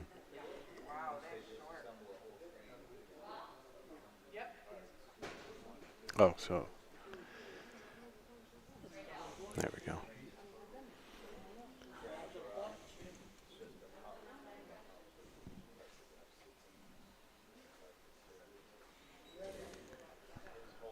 Vanessa getting ready to Rafa this. Polino's almost directly behind Courtney's ball, and Vanessa picks it off cleanly, and her ball checks up short, so she's got the point. So I don't know if you know this, but in Punta Raffavolo in Italy, they actually Rafa in the volo zone. So there's actual international Punta Raffavolo rules, and then there's Italian rules where they actually Rafa in the volo zone. Not the Polino? You can Rafa. You can Rafa the ball. Yeah, it's really interesting. So does that relegate volo just to situations that are really calling for a hit and replace or get over a wall? Yeah, you're exactly right. You know, in the at least from my experience, that's a great ball. You know, they're so good at shooting that's why even with international rules, they just take Polino down. Yeah. They go, oh, you're gonna pull me in the volo zone, I'll shoot Polino down, and then it changes the whole course of the game. Interesting.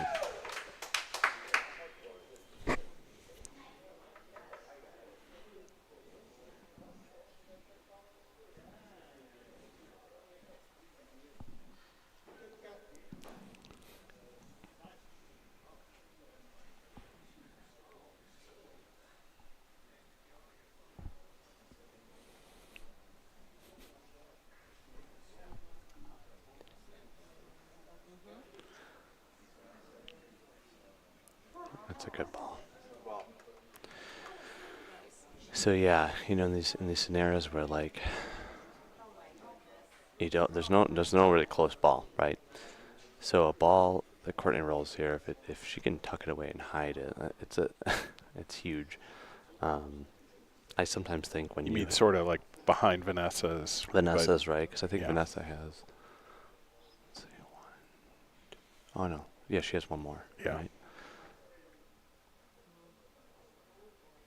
Oh, that's fast. Push the Polino. So she picks up point.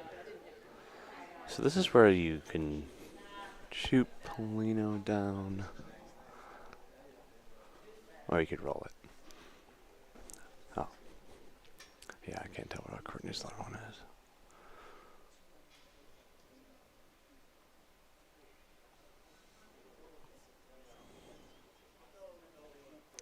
Comes cross court. Wags one in, catches her own. And I think checks up a little short. She's still alive. So Courtney lives to play another frame.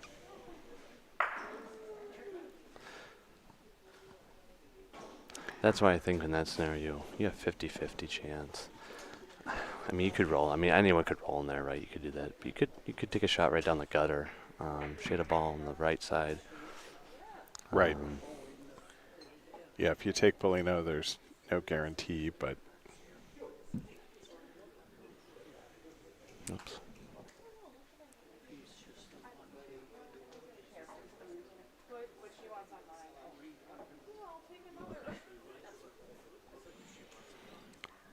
So. Now you can use that. There, yeah. There we go. Perfect. This just needs to be the same for that. This is a great setup, though, by BBN. It's really amazing that we're able to do this. So thank you, BBN, for allowing us to for Steve and I to use this as a way to broadcast the club's Yeah, guys, just make sure you follow Bocce Broadcast Network, and there's so many good competitions that they stream. Yes, all the time. if you're like us and you love watching people play bocce almost as much as playing it, you know, it's at its infancy, but it's going to grow like crazy. The BBN is doing so much right. And they were generous with their equipment as well as their time, you know, setting this up and giving me a tutorial. Yeah, and they were such a pivotal piece of with our success at nationals, you know, and the hours that they put in were just unbelievable. I know viewers sometimes watch it and say, well, what's happening on court 1 or what's happening on court 4? You know, watching one match is a lot. Trying to commentate on multiple is... I'm sure you and I could learn a lot more and how to be better at it. Well, yeah, Lou was really good at Vanessa. working the board. What a phenomenal ball that is. Yeah, that's going to be a tester. See what Courtney decides to do here. Most likely shoot this.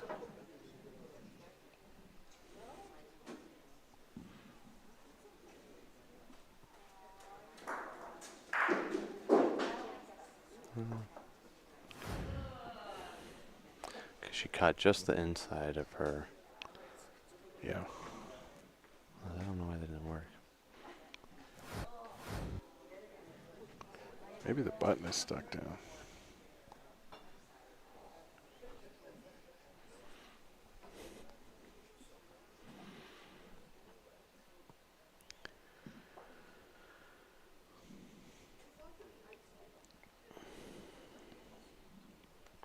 This is Courtney's 4th ball, so obviously an important one, and she uncorks a beaut. That is a great ball. It's a very good ball.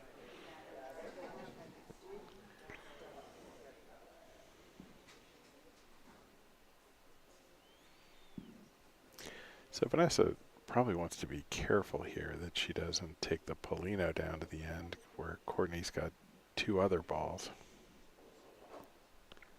Gonna try to shoot this out cleanly. Wonderful. She does. Wow, what a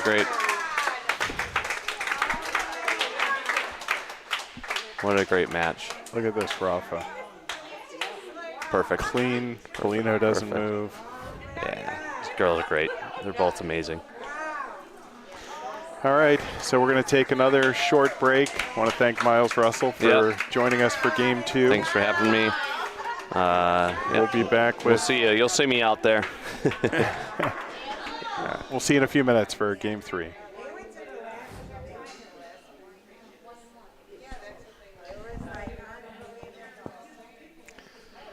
Thank you, man. You're welcome.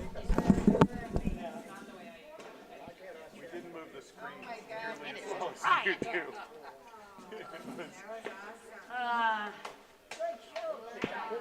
Games. Started a little too slow. But what are you going to do?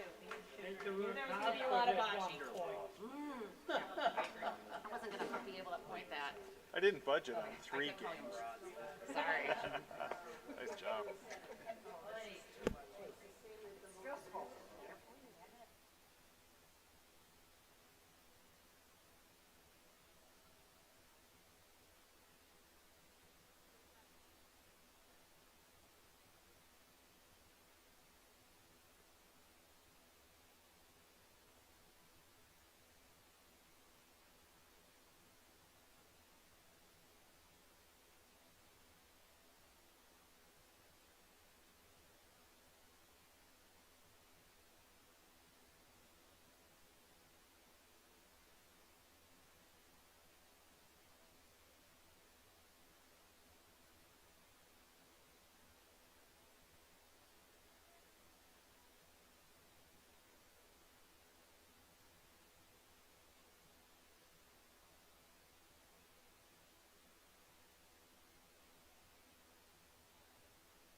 So we'll get going here again in just a couple minutes with Game 3.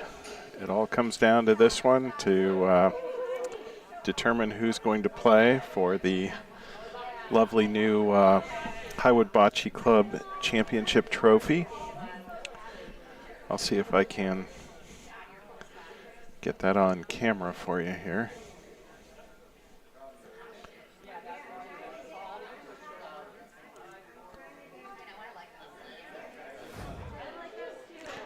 So this is what they're playing for. It's a beautiful, probably 15-pound trophy, 2023 Women's Club Championship.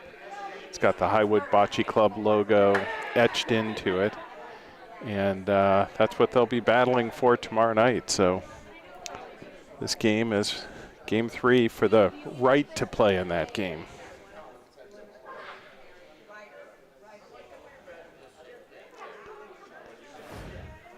Players are probably just another minute or two away, hydrating and stretching their legs, getting ready for this finish.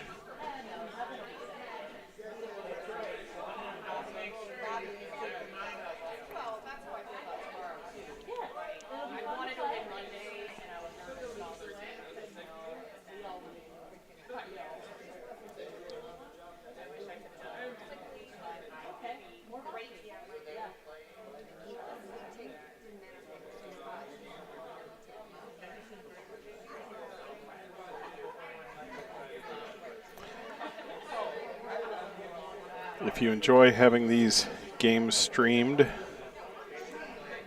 please like the broadcast and give us your feedback. And as I've said a couple times, be sure to follow the Bocce Broadcast Network. It's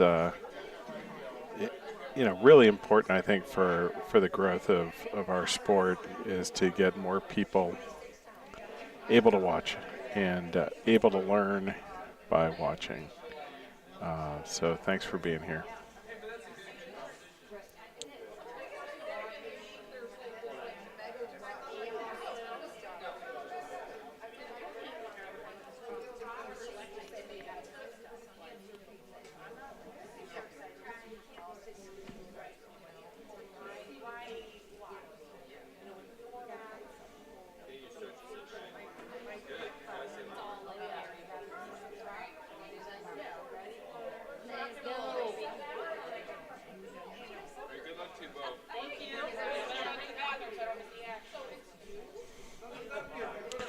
All right, players are heading out.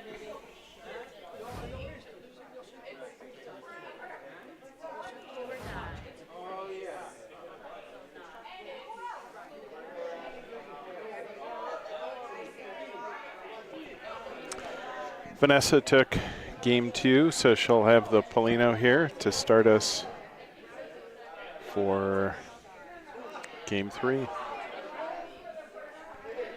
I think I've lost my technical man, so there's a chance you won't see a single ball thrown in this.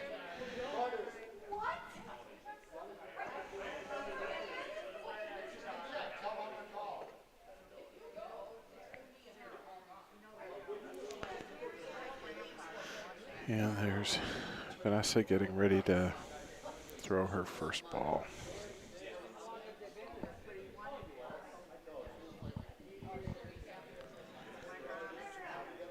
Boy, she likes that right-hand side, which is going to make it tricky for us to see.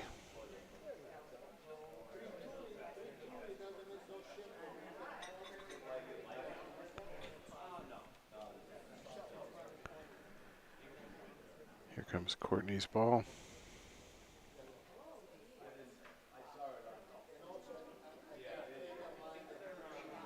Beautiful lag.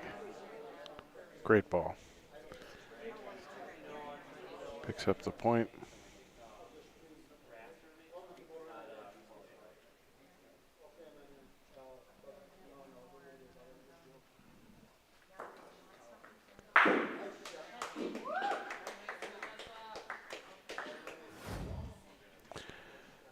This is Vanessa's first rough of this third game.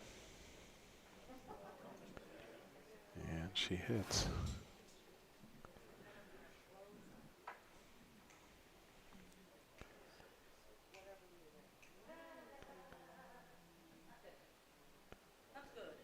Courtney rolls a couple feet past, but she's got the point, so over to Vanessa to answer.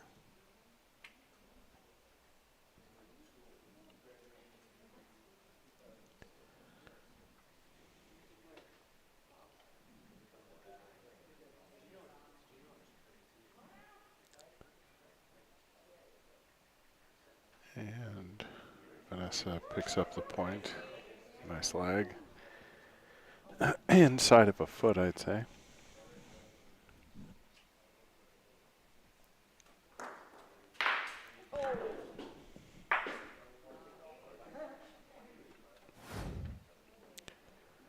Here's Courtney's Rafa. Takes the Polino first. And so Vanessa's got to try to point. The Polino is deep down the left-hand side. Where you got it? This is off. Yeah.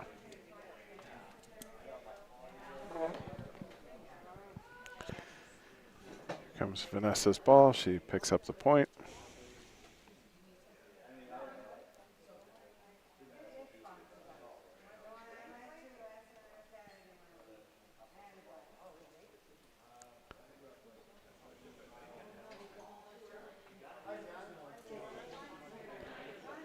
Courtney's lag is coming in with a little bit of steam. It's not going to be short.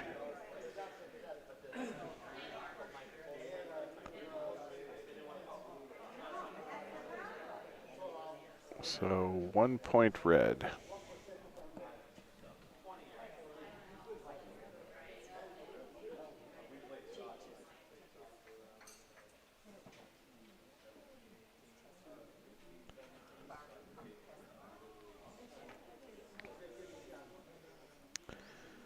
Vanessa takes the Polino down the left-hand side because she doesn't want any of our viewers to be able to see it.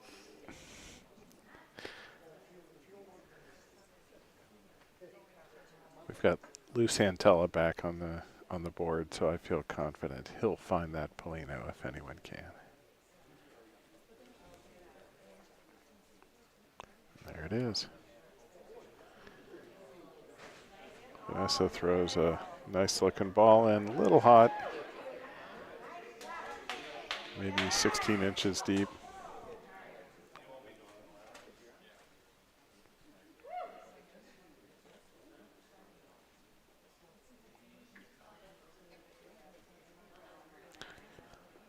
Courtney's coming in right at it. Not going to be short. Nope, she rolls out just probably 6 inches too deep.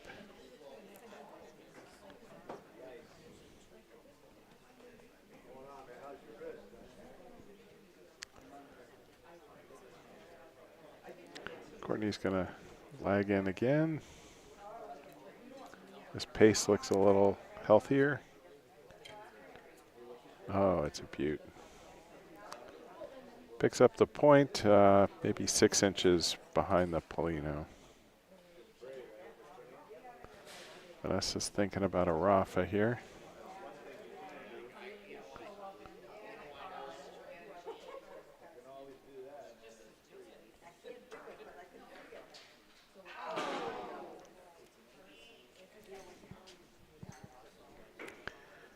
Just misses. So this time she's going to point it.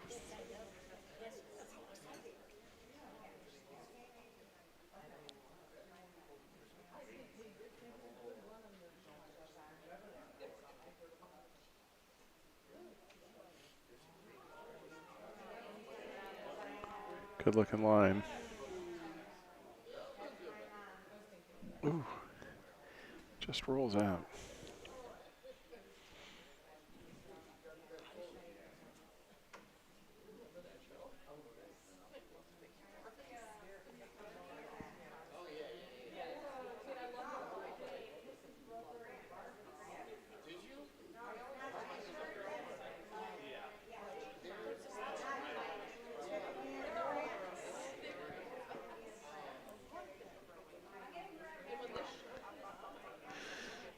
It's a good looking roll. Takes Vanessa's or Courtney's second point away.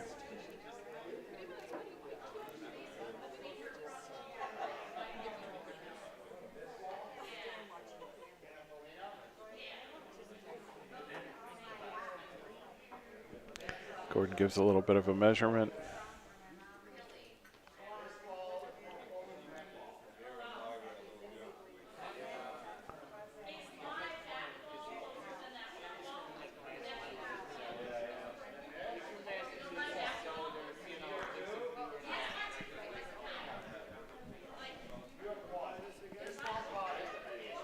Courtney's coming down to take a look.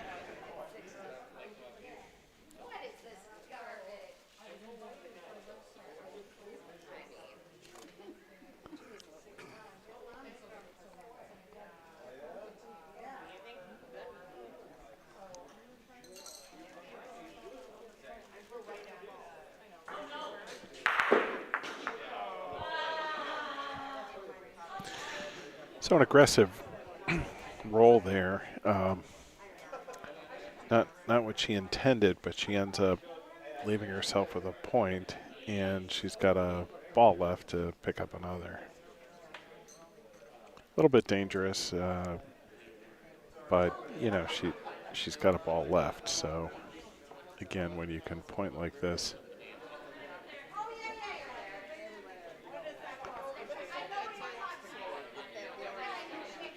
Picks up 2. So 2 for Courtney Strickland. This is game 3 to 12. This will be the deciding game for the women's semifinals. Lauren McDermott got past Bridget Reedy in a 3-game match a couple nights ago. And that match went almost 3 hours. I guess it was Monday afternoon. Went 3 hours, and Lauren walked away with a tight win.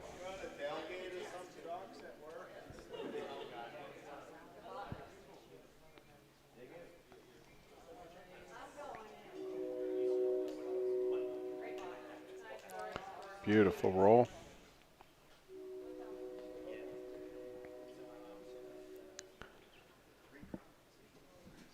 Salio, as they say in PRV, they're close to one another, but not so close that Vanessa doesn't go for the Polino and picks it clean, takes it down to the end. I think that's about the 5th Polino Rafa that Vanessa's hit today. So now the Polino's deep, a couple feet off the back wall. Courtney goes straight line for it. And nice ball. Checks up 1.5 foot, almost 2 feet away, according to Gordon.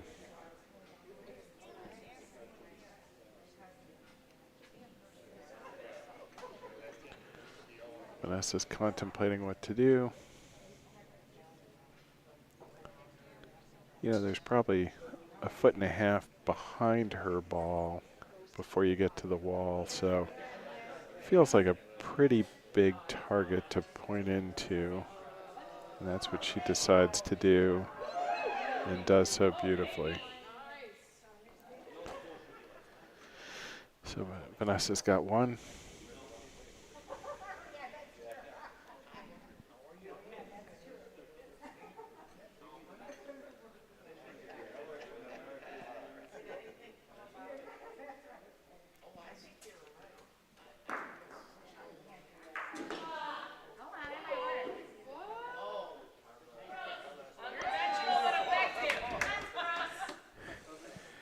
Courtney, you know, open bocce, you get some lucky breaks at times too, and may not have bet when she intended, but hey, she was in the area, hit a ball, and got a fortunate break.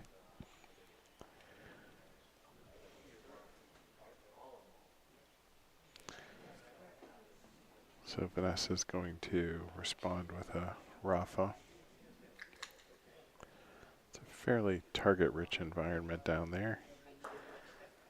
And she hits. Oh, I thought she was going to catch the Polino, but just missed it.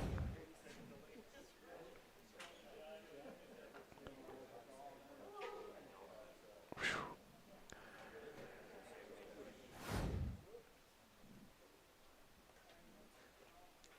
This time Vanessa's going to roll for it.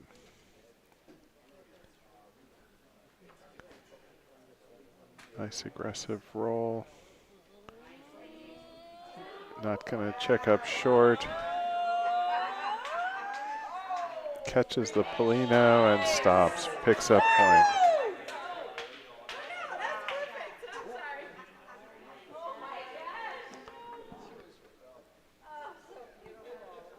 That was a beautiful shot. Courtney's coming in with a long Rafa. Hits the Polino.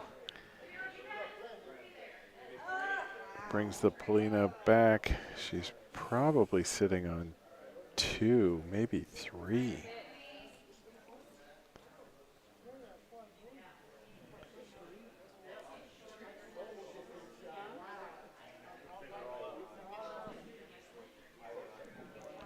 Are they all in?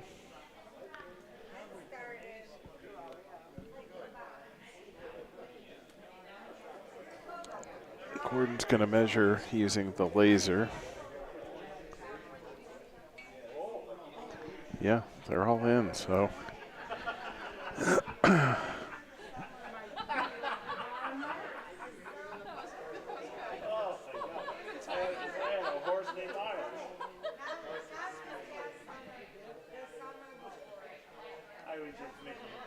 was just trying to make you guys laugh.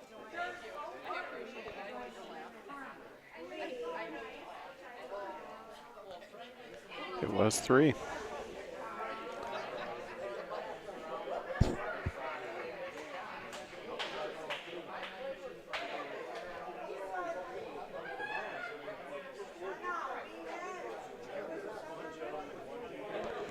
So we got a 5-1 score here in game 3, the deciding game, going to 12 points. Courtney just picked up 3 on that aggressive Rafa that worked. And now she comes back and points to about 20 inches from the Polino. Rolled a little deep.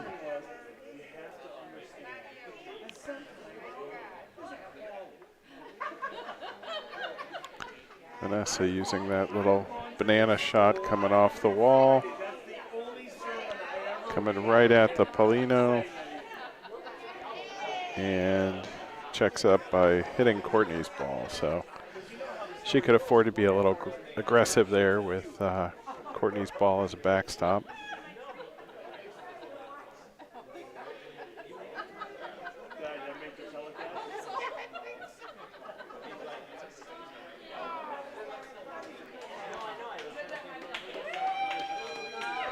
Courtney responds by pointing pin high,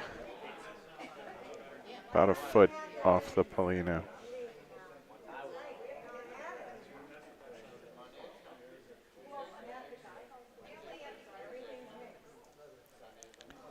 Vanessa also pointing.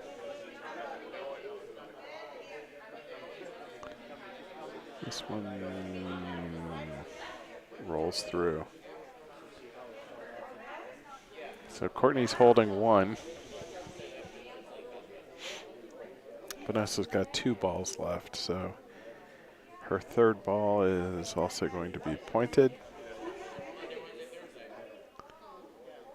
She's sizing up matters.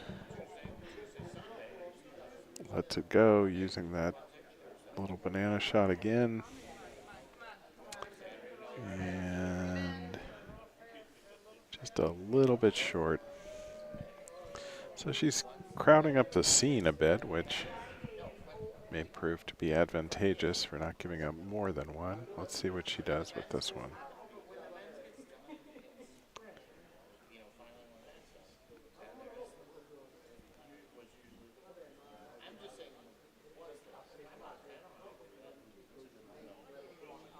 Same style of throw. So it's not going to be short. So Courtney's got one, and she's got one ball left.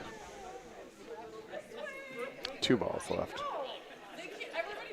So her third ball is on the way. There's a bit of room there to work with. And she capitalizes on it by picking up two. Here comes her third ball.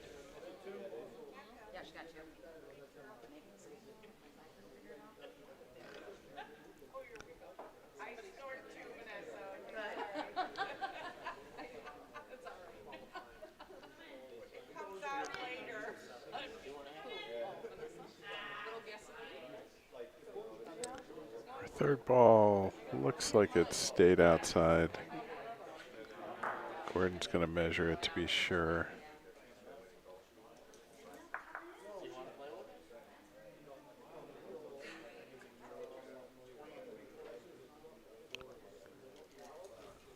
Two. So Courtney picks up two more. It makes it 7-1.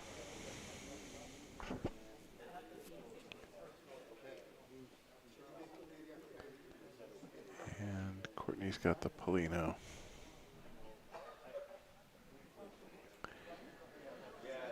Throws it into the last legal box down there.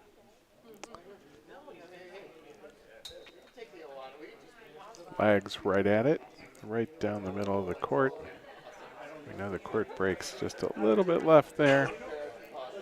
But all in all, a little short and maybe 18 inches.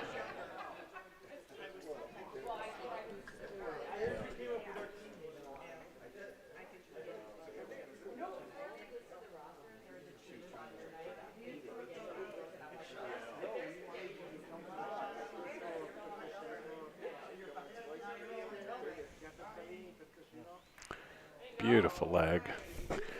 Pushes the Polino. She just made a facial expression like perhaps that wasn't intentional, but we'll take it. Courtney's Rafa.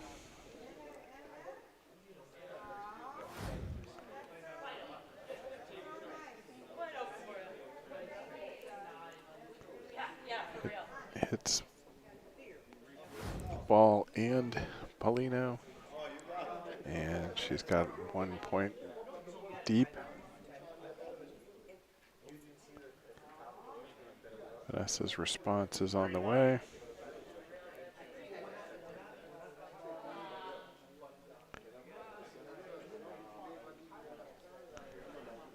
And she's got the point. Tucked in this corner. It's about a foot off the back wall and about a foot and a half from the right. So Courtney successfully Rafa'd in there and knocked Vanessa's ball out. And Court is sitting on 2 points right now. Here comes Vanessa's answer. She wants it to slow down. See if the ball listens to her. Picks up the point.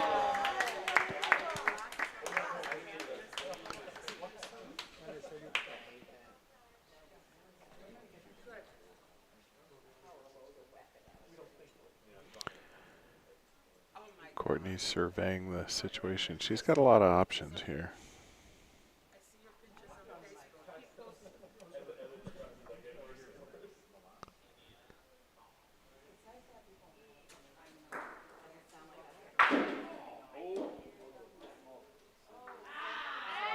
Yeah. So Courtney hits the Rafa, but the Polino kicks left and settles right against Vanessa's ball down deep in that left corner. So Vanessa is sitting on one with her last ball in the way.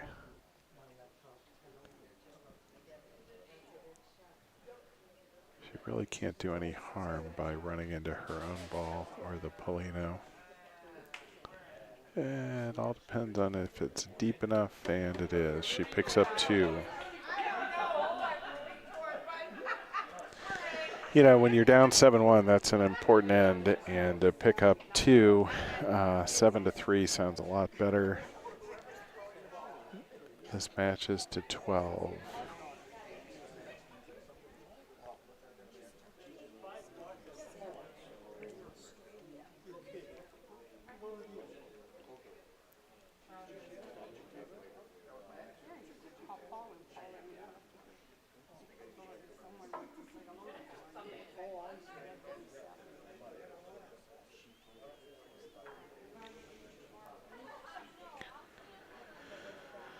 Vanessa throws Polino into the last box and then throws her ball right on top of it.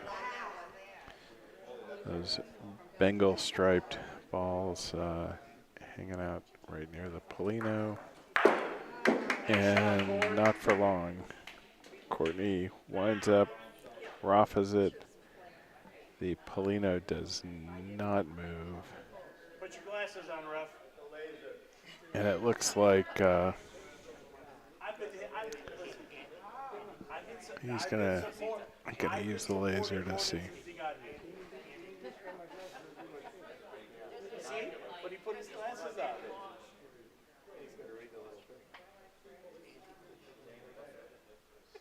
That was me. I'll be honest.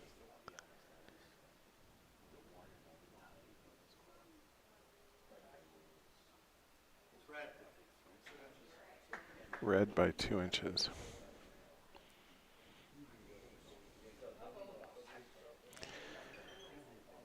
When I first commissioned that laser measure, the late great Mario Galletti refused to let us use it in a match, and his response was, "How does it know?"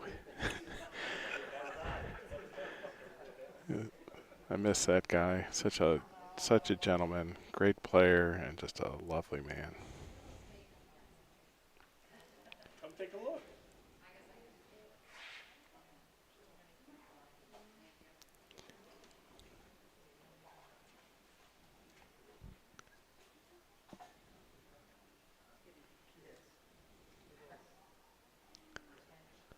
Vanessa's rolling in. Looks like a strong line, strong distance. What a beaut. Great shot, Vanessa. Right on the Polino.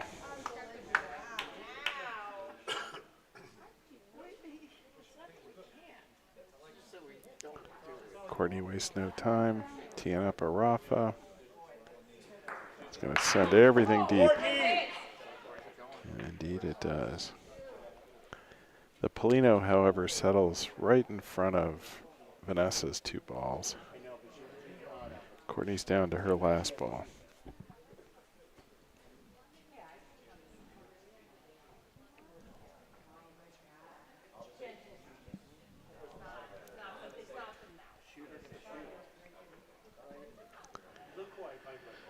So it looks like she's going to shoot, maybe aiming for her own ball, but if she misses it, knowing she's got an almost can't miss backstop. Nope, she's changed now. Now she's thinking point. Doesn't have a lot of room to work with. We were in rifle range. And almost pin high, but not quite a close enough line.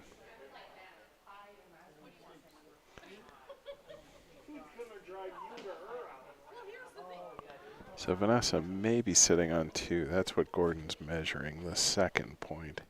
The First one's clearly in. Yeah, so Vanessa's got 2, and she's got 2 balls left, I think. No, I think I have enough. I have muddled that. First one on its way. Looks solid. It's going to get there. Beautiful. 3. Well, you know, the last end where I said going from 7-1 to 7-3 was a big move. It pales in comparison to this, where she is going to pick up 4 and tie this game up. Wow.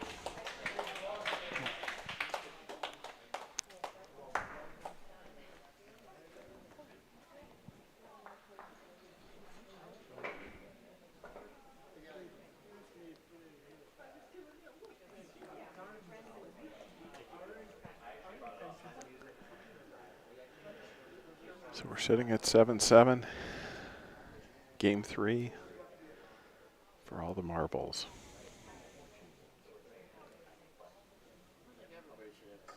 Do you remember the last game when Miles was commentating and said, it's a good time to take a stroll down, look at the ball. This is, I think, what he meant, a situation where the pressure's on, you've given up 7 straight points. Just make sure you stay in the moment and don't rush things.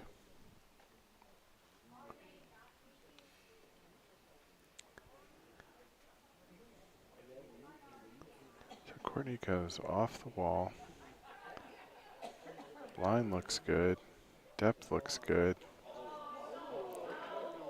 I think it may still be point. No. Gordon's going to measure it anyhow.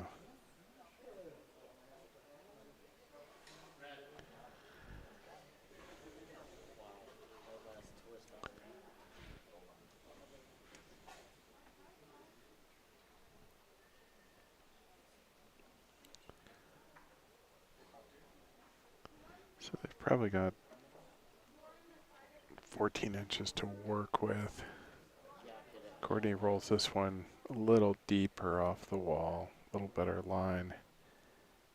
And just kisses Vanessa's ball, but I don't think far enough.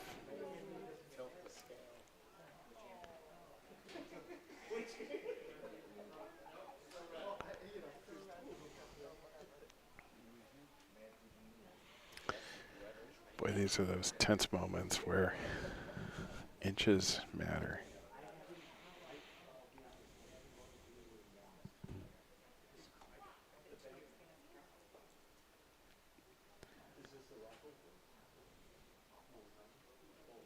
Courtney goes a similar line, trying to take a little off of it. And it rolls in nicely, beautiful. So Courtney's sitting on 1. She's got 3 balls out, and Vanessa's got a Rafa in her sights. Shoots, takes the Polino again. She has been sniping that Polino consistently tonight.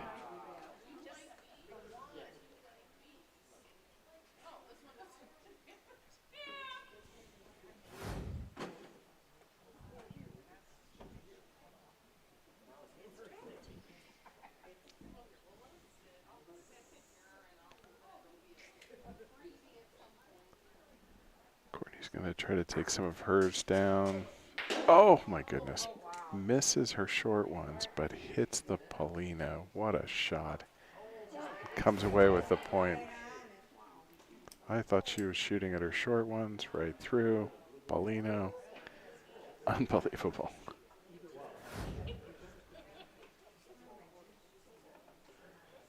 Vanessa's got 2 balls left, so she can try out Rafa here. A little bit of a soft Rafa.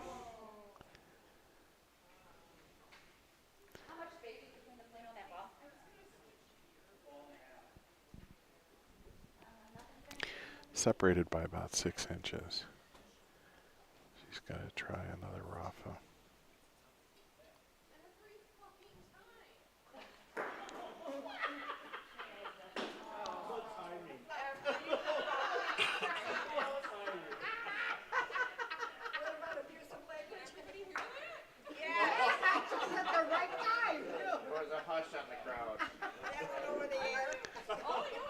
So that goes 1 point for Courtney. Got an 8-7 score. And Courtney puts the Polino out.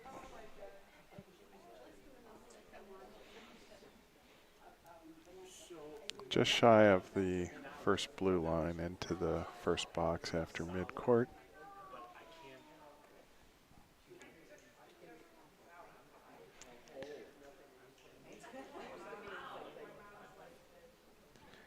About a 1.5 feet deep. No reason for Vanessa not to lag this.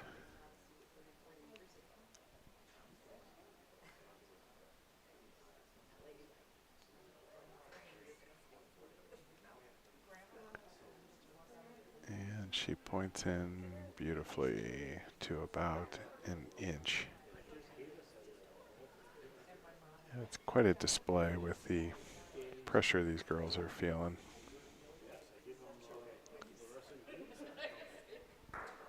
And then Courtney shoots it out.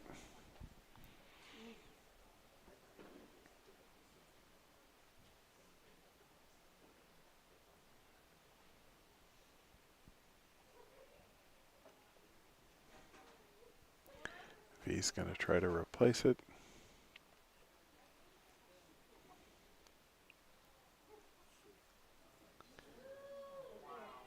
And hangs on for point. So she's probably a foot beyond the Polino. But she's got Courtney throwing.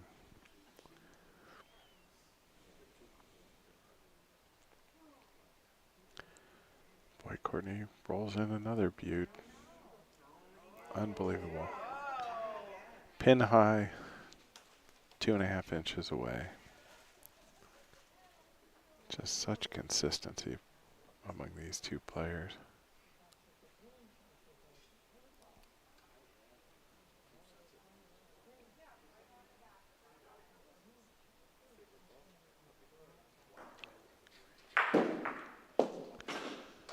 Vanessa shoots, takes both of Courtney's balls out, leaving Vanessa with one point and 1 ball left. Courtney rolls her 4th and final.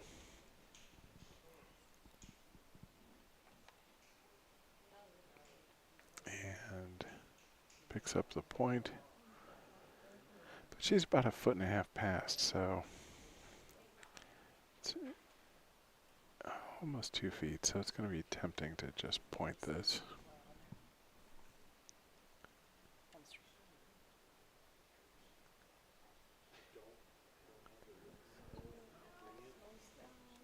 And here comes Vanessa's ball. It's going to roll through.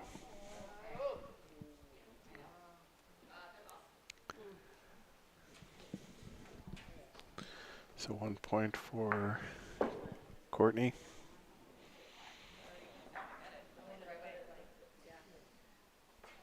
A 9-7 lead. Game to 12. Final game of a 3-game match.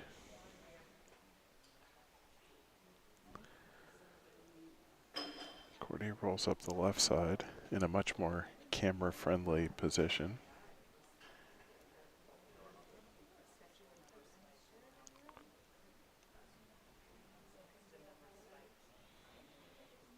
Boy, again, great distance.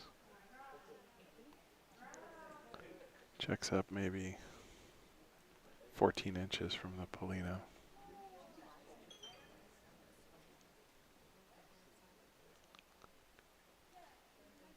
Vanessa's response, going Going straight at it. Looks like she'll push the Polino. And indeed she does. Picks up the point.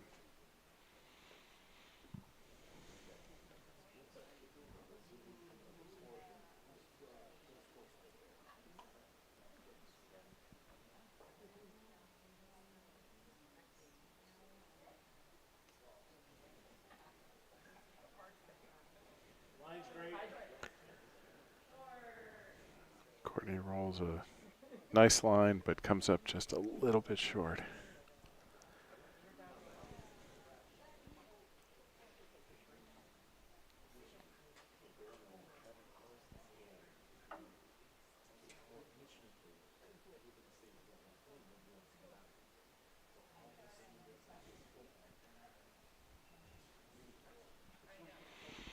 Courtney's going to go off the wall on this one and kick Vanessa's ball out. So sitting on 3 for the moment.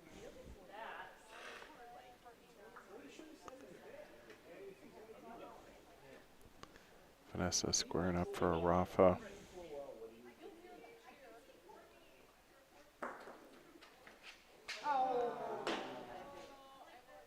Trying to pick that Polino out of the corner and stays just between the wall and the Polino. Not going back to that well. She's going to try to point in there.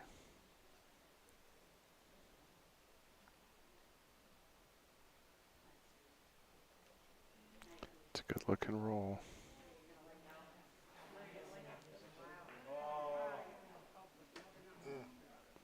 Pushes the Polino, but then rolls out, and leaves it with 1 point for Vanessa.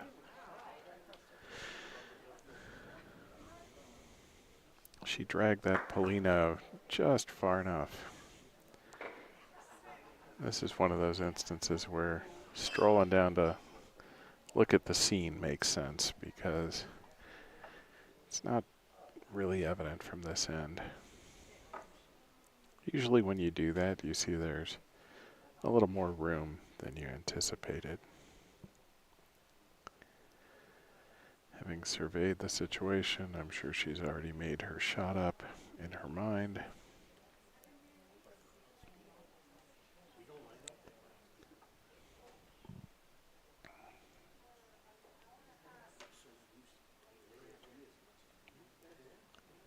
It's a nice looking roll.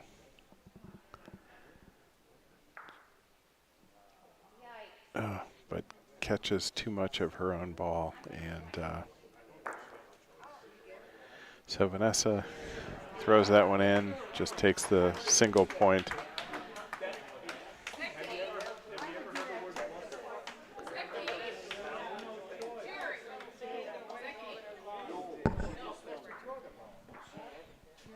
Oh, Vanessa got you.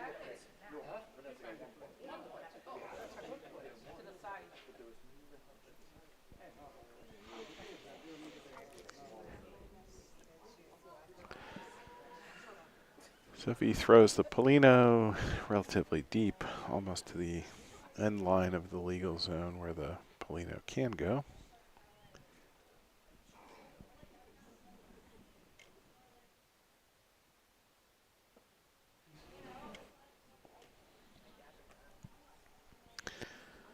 Now she's pointing in.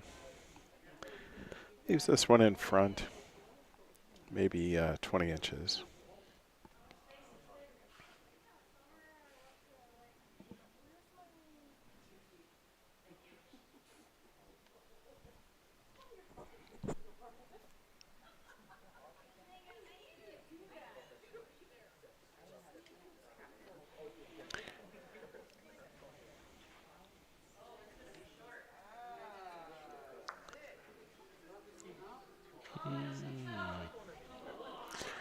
So Courtney rolled into Vanessa's ball, and it checked up just a little short of Vanessa's Bengal stripe ball.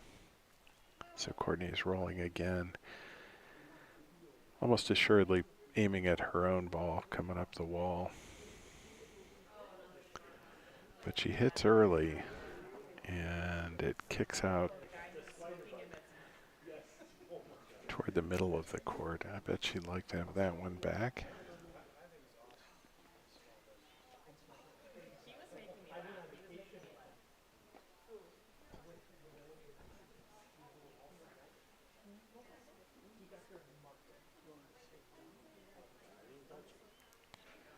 This is what she intended to do on the last one. And beautiful result. Picks up 2.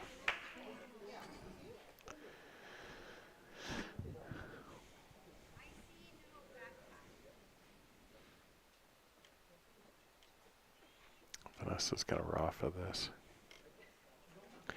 She's got a big target here. She can hit the first one. She can hit the Polino. She can hit the second one. She takes the second point out.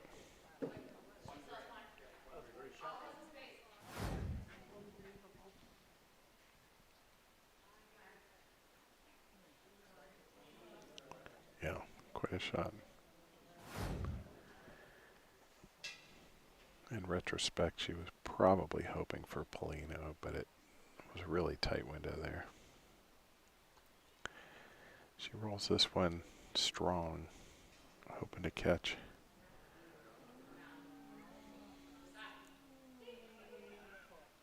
Some of Courtney's ball, but does not. So Strickland holds 1.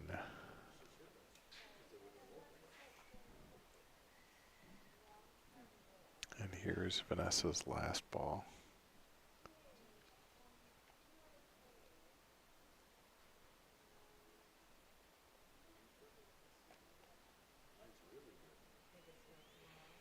Good looking line. Is it enough?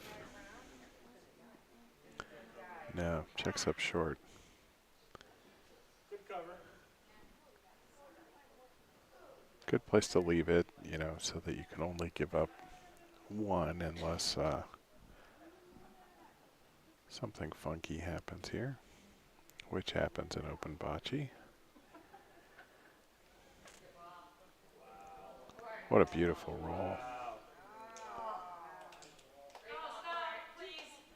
Beautiful roll.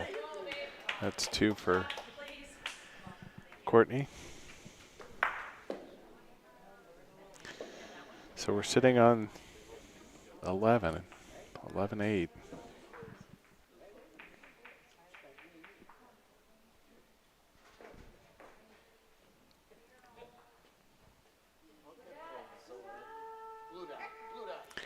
Courtney puts a Polino right down the middle.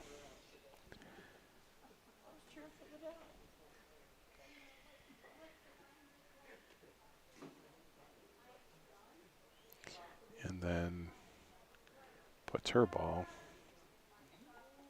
right on it again.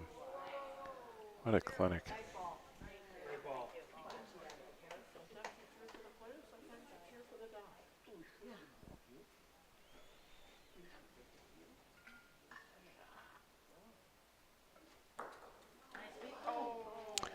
Vanessa aims for Polino, comes up just a hair to the right.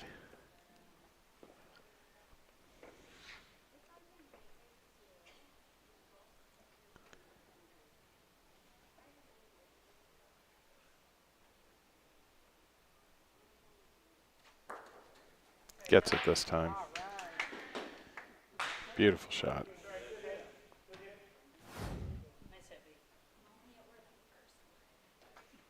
If only I was taller.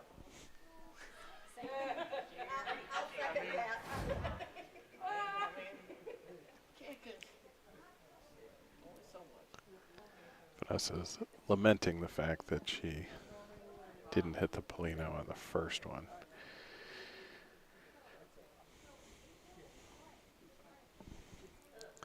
Courtney rolls a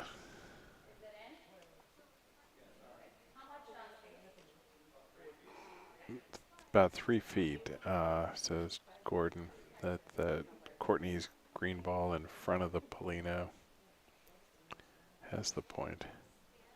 But there's a lot of room. Vanessa trying to decide what angle to go at to pick up point here.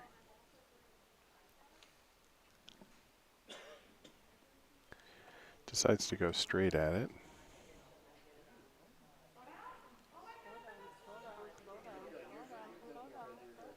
And it checks up, stays in. And is point.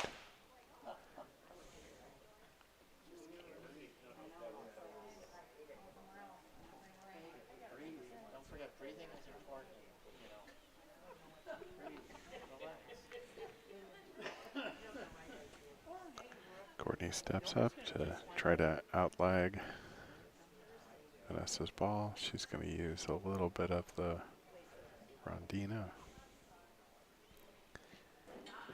And does not come off the wall. And burns at the back wall.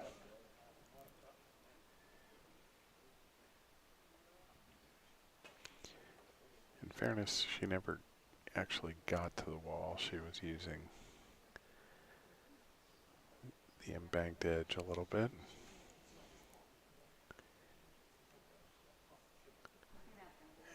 And it looks like same thing here. Let's see how much it comes off. Better line, but Corta. So V is sitting on 1. This is a big ball to pick up a second point. And she's gonna Rafa. She's trying to Rafa hers in the corner, catches it, brings them both over. 3. I love that shot. It's one of my favorite shots. Don't think I've ever done it in quite as pressure-packed a situation as that.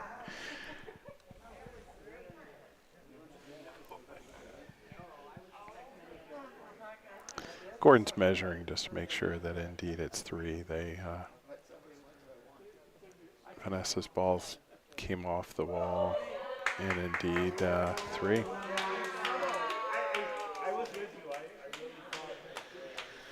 So this is it. Last frame, folks. Gosh.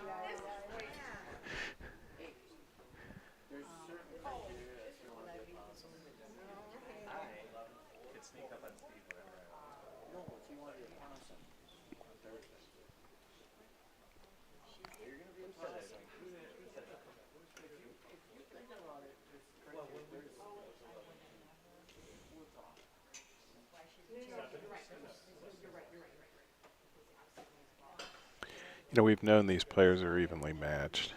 We've seen it play out in front of us. But coming down to 11-11 and then throwing a ball to 10 inches off the Polino. Here comes a Rafa, important one. Hits. Things mix up in the corner. And Courtney ends up with a point.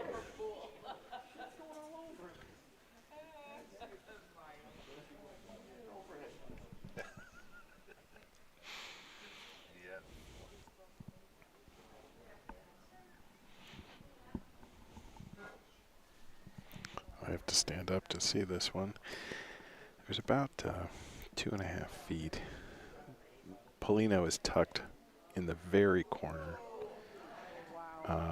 Vanessa's ball goes a little past Courtney's ball, but a little off to the right, so does not pick up point.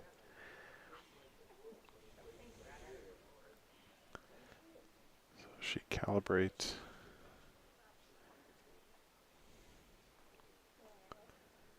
And rolls again. This line is aggressive. Is it going to stop before the back wall or pick up the Polino? What a beautiful ball. Touches the Polino, pushes it to within 2 inches, 3 inches of the back wall, and it's a 1/2 inch off the Polino. Now it is a big juicy target for Courtney, who fires in, hits it, and replaces it. So Courtney's sitting on 2. Of course, the second one doesn't mean anything.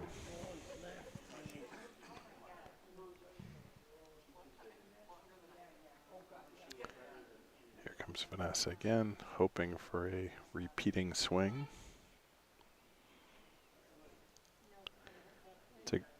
To line to earn a point. Is it the distance? Looks really good. Looks great. It's in. Great ball. So Vanessa's out of balls. Courtney's got 2. Let's see what she does with them. Shoots her own. Does not yield a point. So it all comes down to this. She's got 1.5 feet right in the corner. Pardon me? No, there's about 2 balls between the back wall and your green ball.